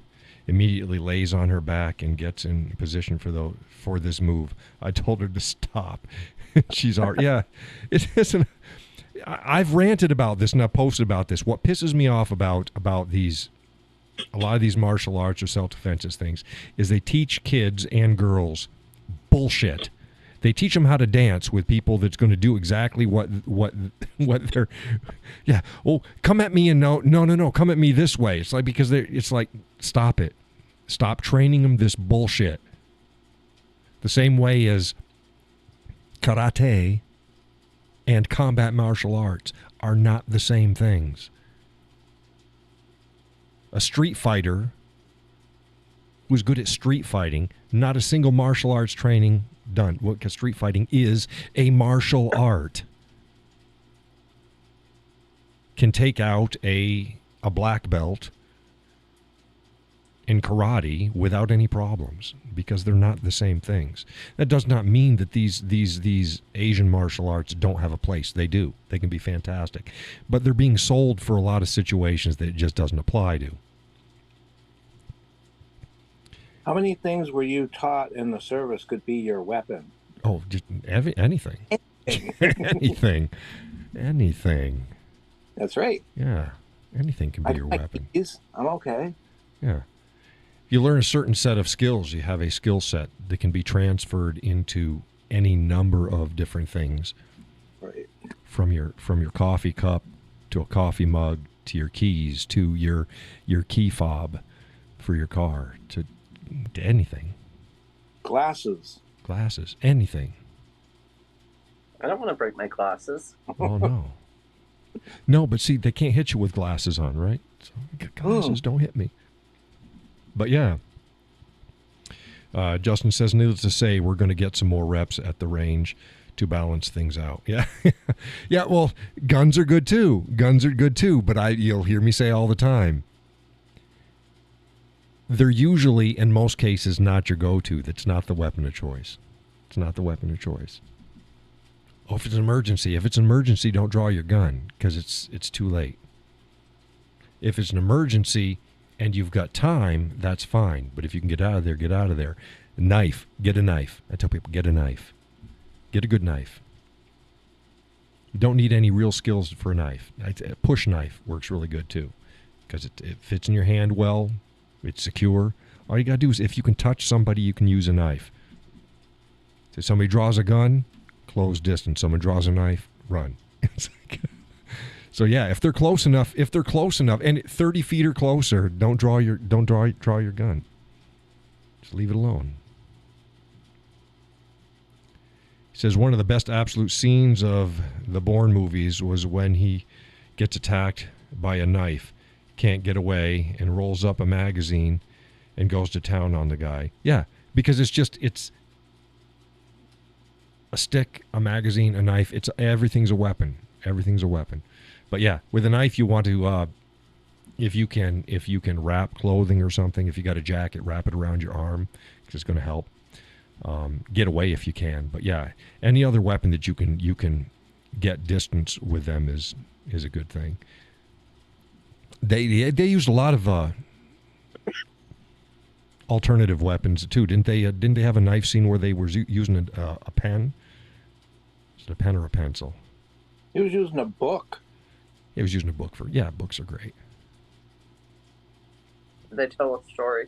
Yeah, tell a story. Let me tell you a story of my people. I am the great thesaurus. Thesaurus Rex. Ears, throat, nose, balls, knees. Yeah. Any joints? Your joints are good. Bedtime story, nighty night. Yeah, books are good too, because you can throw them. It's a missile weapon as well as a blunt object in your hand. But yeah, just about anything. Knees don't bend backwards well. They don't. Again, joints are great. It's like me. I'm tall. I don't kick up high. I mean, if my knee is as high as whatever I can raise my knee for. That's it. That the hands will get anything above that. So, for my height, the knee, I can get just somebody especially if I'm using my hands, I can get him in the jaw. I can get him in the face. That's not a problem. But no, I don't raise my feet up to kick him in the side of the head. Come on, it's a wasted energy, especially for me. Wasted energy. Stomp on their foot. Stop it. Yeah. But act. Do nothing until you have to do something, and then do it explosively. Yeah. Don't stop. Right. Get it out of the way. It's like, I'm going to dance, but it's going to be a short dance, because number one, the older I get, the longer it takes to heal. So I'm going to get gassed out a lot sooner. No, it's not going to be. I'm not going to, Marcus of Queensberry rules, and I'm not going to trade blows with you. That's stupid. That might be what a 20-year-old does. No, I'm too old for that shit. It's like, I'm going to fuck you up, and I'm not going to be nice about it. I remember that Indiana Jones movie where the guy With a sword? he came at him and he started doing all his Yeah. moves, and he just kind of looks at him and pulls out his gun and Pulls out his shoots gun him. and shoots him. And that wasn't in the script. They were supposed to fight a bit. But he was like, I wouldn't. I've got a gun. So that's what he did. And the guy had practiced for that whole scene. At least he got his flourishes in. He was not happy that he didn't get to finish. But that was yeah. Open hands on both ears is very effective. Yeah, pop them eardrums. Pop them eardrums. Yeah, there's all sorts of things, really easy things. It's like, yeah, it's the kids think, oh, you're stronger, faster. Yeah, you're gonna duke it out. You think it's a fucking movie? Stop it. Your name's not Mike Tyson. Yeah, but even Mike Tyson didn't do that. No. No. Well, but he would take a hit. Yeah, he would take a hit, but he didn't want to take it more than he needed to. Oh. But yeah, it's like, no, this isn't a boxing match. I'd rather just not fight. I'd just rather you leave me the fuck alone, because I'm not going to go after you. Oh.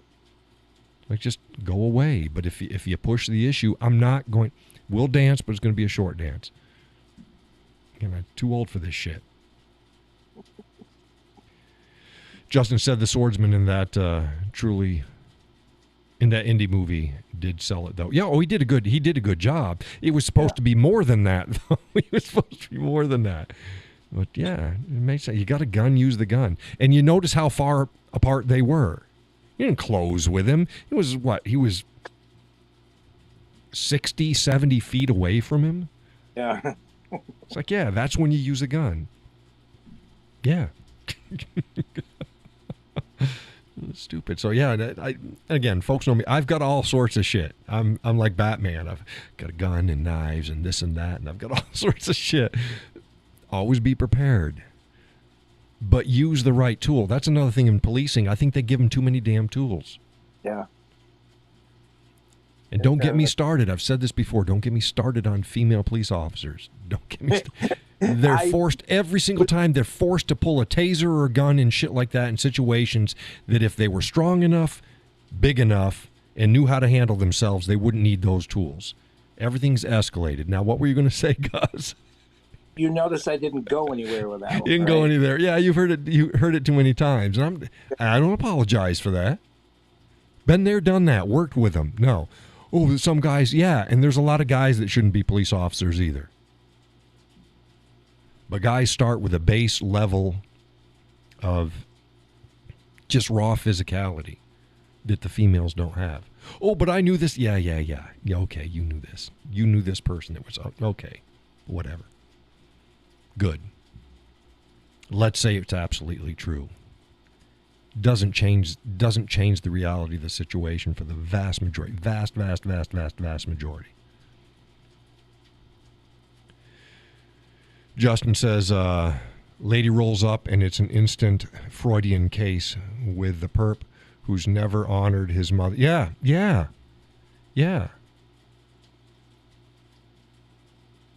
You only get away with it by not dealing with real criminals and real scumbags, because the minute that you do, you're screwed and your partner is screwed, and then you're putting other people in danger because, so again, went over this many got no problems. And clerical meter maid, good, that's fine, that's good. And don't ever fucking send a woman out there alone at distance, i.e. no state troopers, no sheriff's departments, no place where your backup is a substantial bit away. Do not do that. It's not me being an asshole. It's me being caring about everybody. I care about the people that they have to interact with, and I care about her. Don't do it. And they do it all the fucking time. Got to be diverse. Fuck diversity. I want people that can do the job and do it effectively. That's what I want. And that's not being an asshole. That's being caring. But I don't mind seeing a woman on a motorcycle. Justin wasn't here for the other show. My wife, she can't stand it. She's, like I said, she's way worse on some issues than I am. Worse as in she's further right than I am. She just doesn't matter even if it's sized right or whatever. She just does not like seeing a woman unless she's on the back of a motorcycle and the guy's driving it. That's so it's funny. So it's like, yeah. So. What about the guy that wants to ride bitch? Yeah, he's a bitch. Unless there's no other way. Kids, it's okay. You know, that's fine. Unless you've got no other transportation, don't do it. don't. It just even if it's the last case. You ever watch the guys and it's like clearly he doesn't want to look like a bitch, so he's as far away as he can from the guy that he's riding with. It's like, you know, yeah, don't do it. This isn't what the hell's the movie? What's the movie? What was it? I don't know. Oh, you do. As soon as I say it, with Fonda and Oh. Yeah. Easy Rider. Easy Rider. Easy Rider. Yeah. Yeah, even they didn't make it look cool. It's not, no. Don't do it. Don't do it. Dumb and Dumber. Yeah, there's no way for two guys to look cool or even straight in any way. Both of them riding the motorcycle. Yeah, especially. Oh yeah, he was thinking of the scene with Dumb and Dumber, the movie. Oh no, yeah, on the scooter, no, different. I was going way back, Easy Rider, with Peter Fonda and Jack Nicholson was in it. Yeah, I can't think of the other guy either. The guy with the hat that rode with him. Let's see here.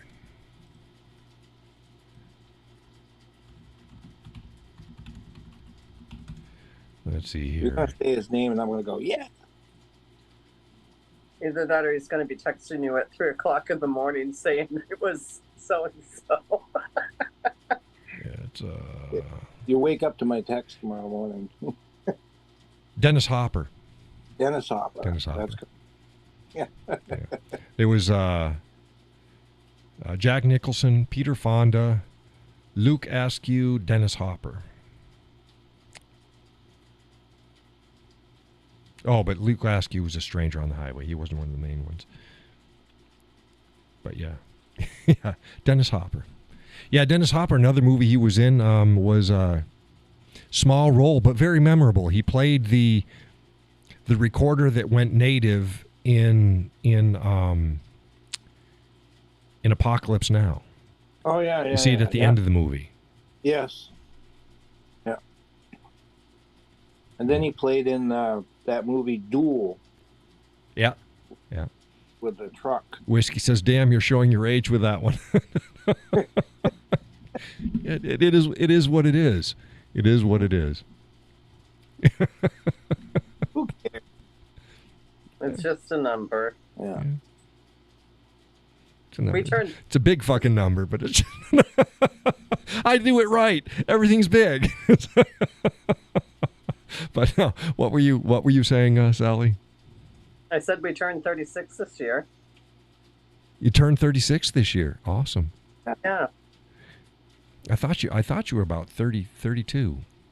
32. No. That was a few years ago. A few years ago. Same way with the missus. I said she's always 41. She had asked me one year, "How old am I?" I said, "You're 41, right?" It's like, no. No, she was north of, but it's like, yeah, so she forever 41. She said to you, "What do you want now?" What do you want now? I want it all. Oh my goodness. Oh, yeah.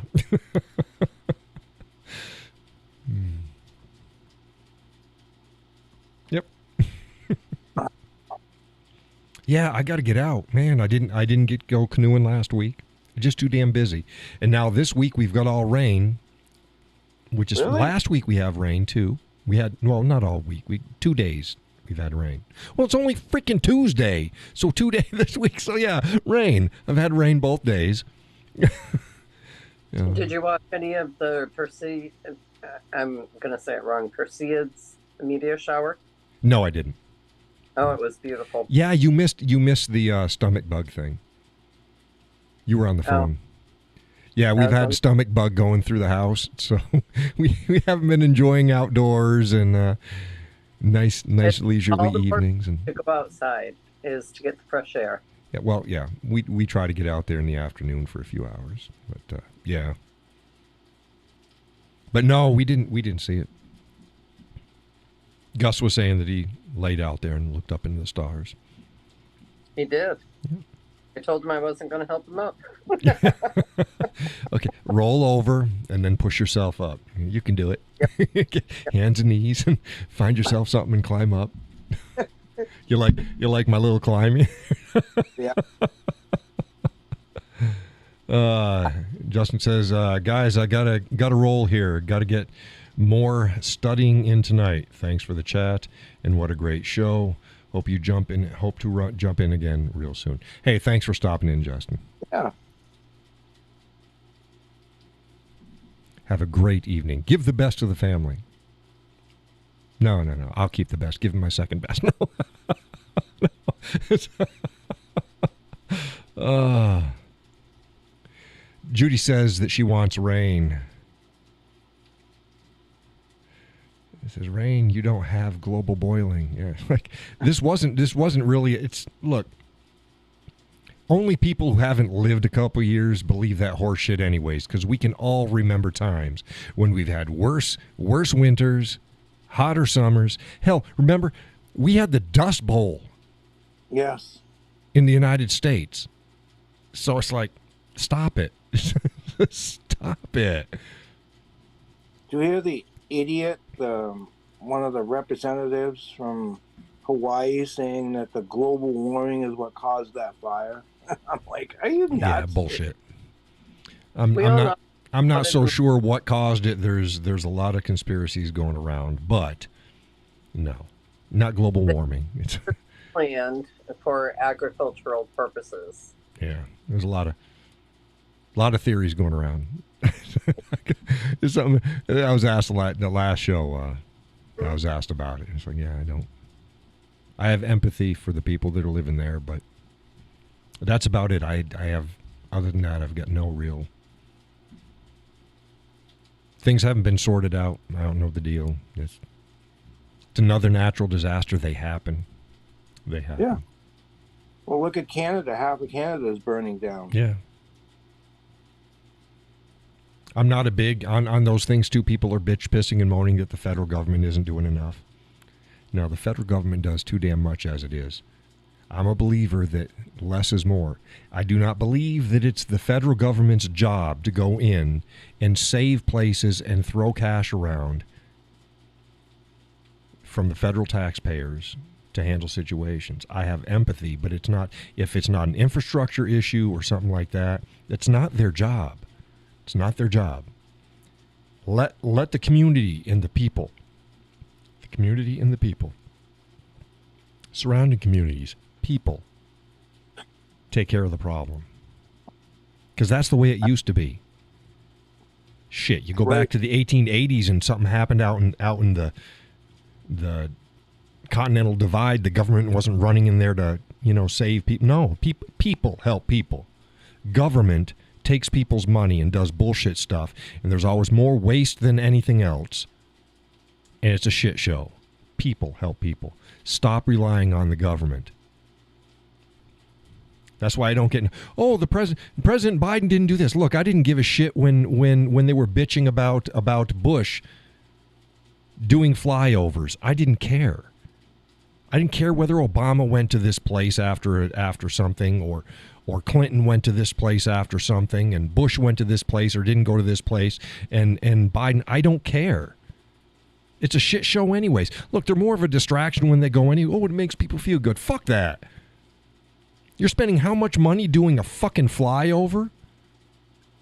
or stopping into some place, and then you have to bring your Secret Service in there, and you're stopping people from doing the things that they're doing because now it's a photo op and it's a damn circus. Stop it.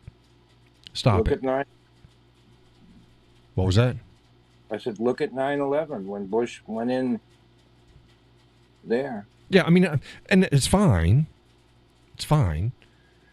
It's like, I don't care one way or the other. That was an actual attack on our country. That's different than a flood or a forest fire or something. That was an actual attack. I'm talking natural disasters, because I don't put them in the same thing. This was an attack on the United States. A forest fire isn't really a flood, isn't it? But so that's what I'm talking about when it comes to that type of stuff.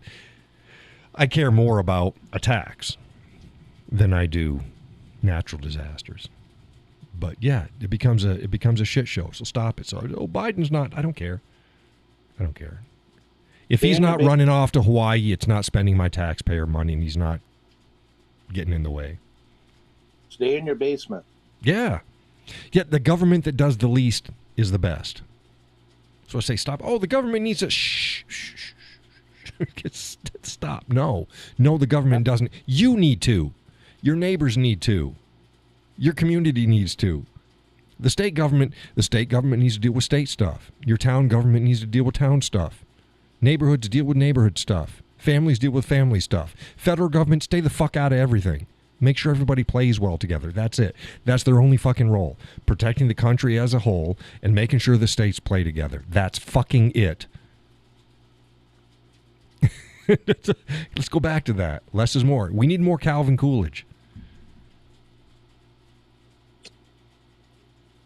So yeah, I don't get worked up. I don't play this. Oh, we're there. But again, you all know that about me.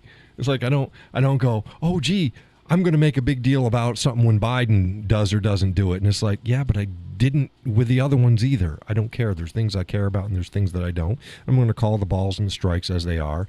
Not because of who threw them, but because of whether they're balls and strikes.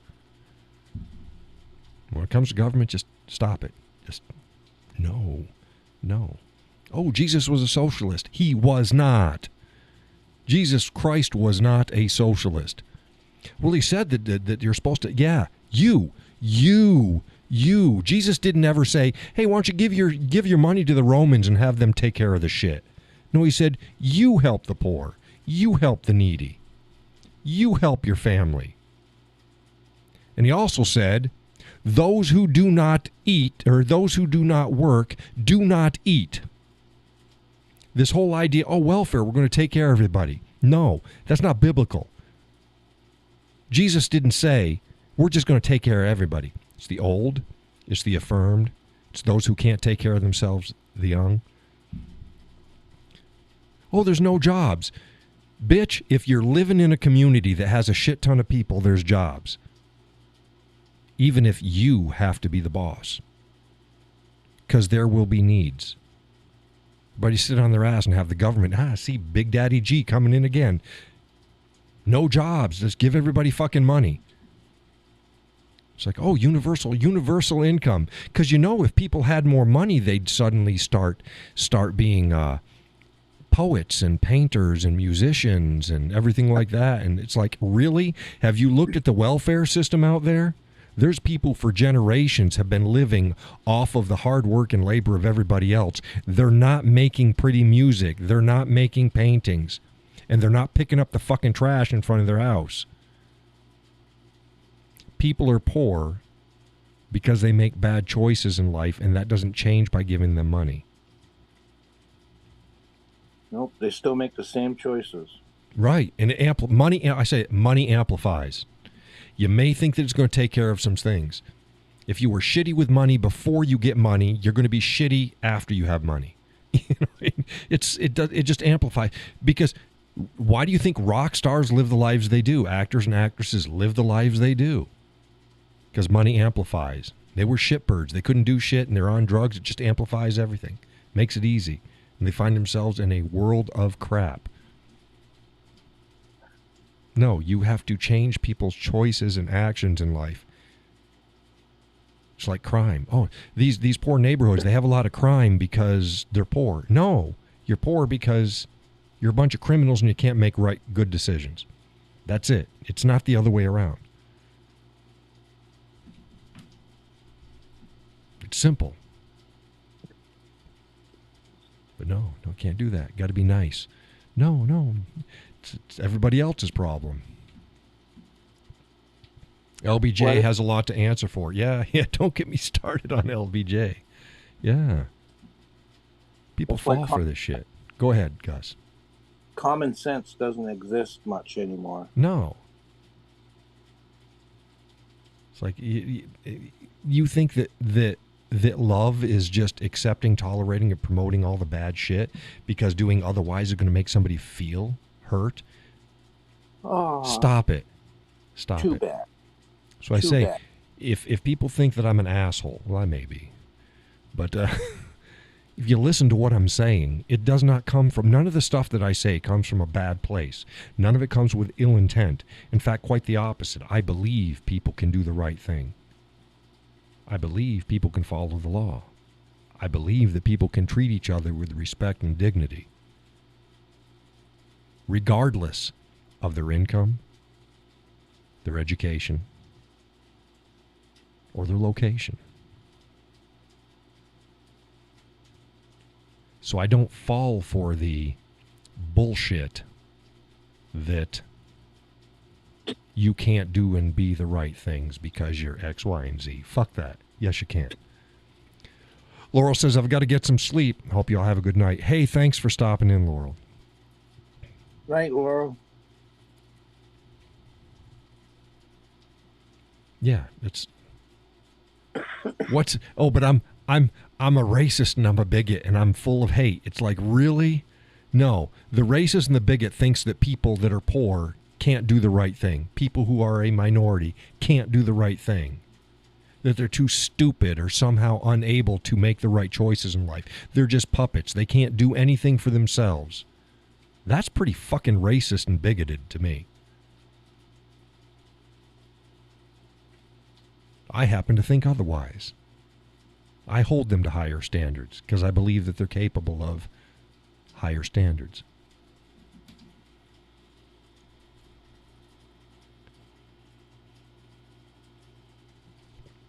Judy says, good night, Laurel. I'm out too. See y'all next time. Hey, thanks for stopping in, Judy. Night, Judy. Keep throwing the names at me. Go ahead and send me some more names for the interview show. We'll get it dialed in. It's just got to be right. Yeah, it's just got to be right. The other ones work great. Quick Draw makes sense. Breaking Leather makes sense. What was that, Sally? What about Biden? What about Biden? Yeah. For the name of a show? No, interview. Oh, no, I'm not talking about the people. I'm talking about the name of the show. Oh, yeah. Yeah. I'd interview Biden. Yeah. Yeah. That would be a good show. Yeah, bring it on. Yeah, I got no problem with that. Yeah, I don't work for you. Yeah. Yeah. Oh, it's the same way with the Rolling Stones wanting to do a hit piece. Yeah, put my name on the list, please. I could use oh man, my face is hurting. Oh, but yeah, I'd do that. Like I said in the interview, it's like cancel culture. You can't cancel me, motherfucker. Nobody sees me. It's like, what are you canceling? No, I was actually doing pretty good. I need to get off that shadow ban shit. What was that, Sally? I didn't say it. Gus did. Oh, what'd you say, Gus? One more time. I laughed when your face. Oh, hurt. You laughed. Oh, my face hurt. Yeah, it's getting me right up in the just below the jawline. Yeah. I know. Yeah. As long as your tongue's not bleeding, you're all set. No, and don't bite that damn thing. I hate that. Al says there was a great ironic post in the UK today. Reason a venue canceled an act. They said that due to their inclusive policy, they had to cancel the act. Yeah, there's a lot of that shit going around. Yeah.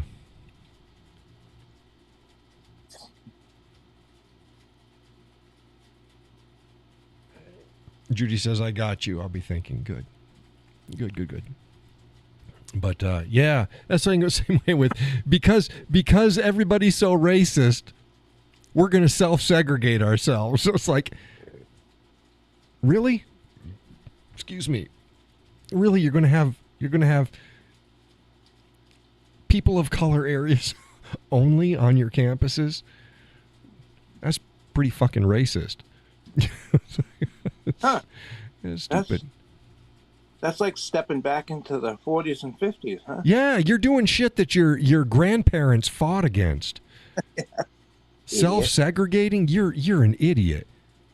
No, you've seen that, haven't you, Gus? The college campuses, yeah, they have inclusion areas and safe spaces for people of color, so whites can't get there. It's like you can't get any more racist than that. They want all black dorms. Jesus Christ, can you imagine going back? Yeah. 60 years and saying that you want an all black dorm? Yeah. They think that you were a card-carrying KKK member. And yet this is what they're doing now. Yeah, we want an all black dorm. It's like, stop it. It's like, you're an idiot. They're just looking from Oprah Winfrey. Don't get me started on that bloated sack of cow shit. One of the richest women in the fucking world, and she was still playing her fake racist games. Oh, they treated me bad because I was black. It's like, are you kidding me? You can't walk anywhere on this planet without somebody knowing who the hell you are. They're gonna roll out the carpet because they know that you're made of fucking money. And tell me you got treated like crap. It's like, you're full of shit. Yeah, stop it. Still need to get out of the t-shirt. Stop it. I know. We've said that before. One thing at a time. Maybe I'll pick it up if I get the viewership up. Think about opening up another Teespring store or something like that with some swag. But yeah, no, that's privilege to be able to, like I said, privilege. The true privilege is being able to claim victim status, no matter what the hell happens and who does what. You're a victim. You're a victim, my ass. 2023. Stop it. Well, now that we got you wound up. Yeah. Now it's what? It's 10:53. Holy shit, we had another long one. But that's good. That was good. Hey, Sally, what do you think of the new looking layout? I haven't seen it. You haven't seen it? No. You're saving your retinas. It's like, I'm not looking at your fucking face again. What the hell? It's bad enough I have to hear you. You'd be lucky I'm sitting here. Yeah. Well, I've only Zoom up. I don't have the other, because obviously you know that. Oh, yeah. I can't. My cell phone doesn't allow that. No, you need two things. Yeah. No, that's fine. Well, I'm glad that you guys are enjoying your new abode in the Great White North. I love it. Yeah. Having fun. Can't wait to get back. Yeah, you guys you spent a lot. You've been making up for those years that you didn't get up there. That's right. Yep. Well, retirement. Yeah. Stop it. You're rubbing it in. Well, you can do it too, John. Yeah, I know I can, but still. It's a choice. I know. Yeah, I know. What would the world do without me? Oh, a lot of shit. All the same shit that they're doing now, right? Doesn't necessarily mean you retire, you know. Yeah. You can still do this. We've talked about it before. Yeah, I know.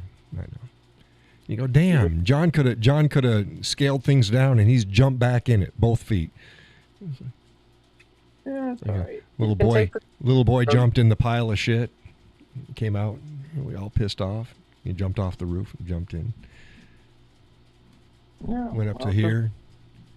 Just bring the girls with you, and you're all set. Yeah. They're your. Well, his buddy told him. He said, "Jump in." It's only. Fuck, it's too late. I can't. It's of the first boy. Oh, he said it's only ankle deep. The first boy said, "Jump in." It's only ankle deep. The second kid jumped in. It came up to his chin. I said, "What the fuck?"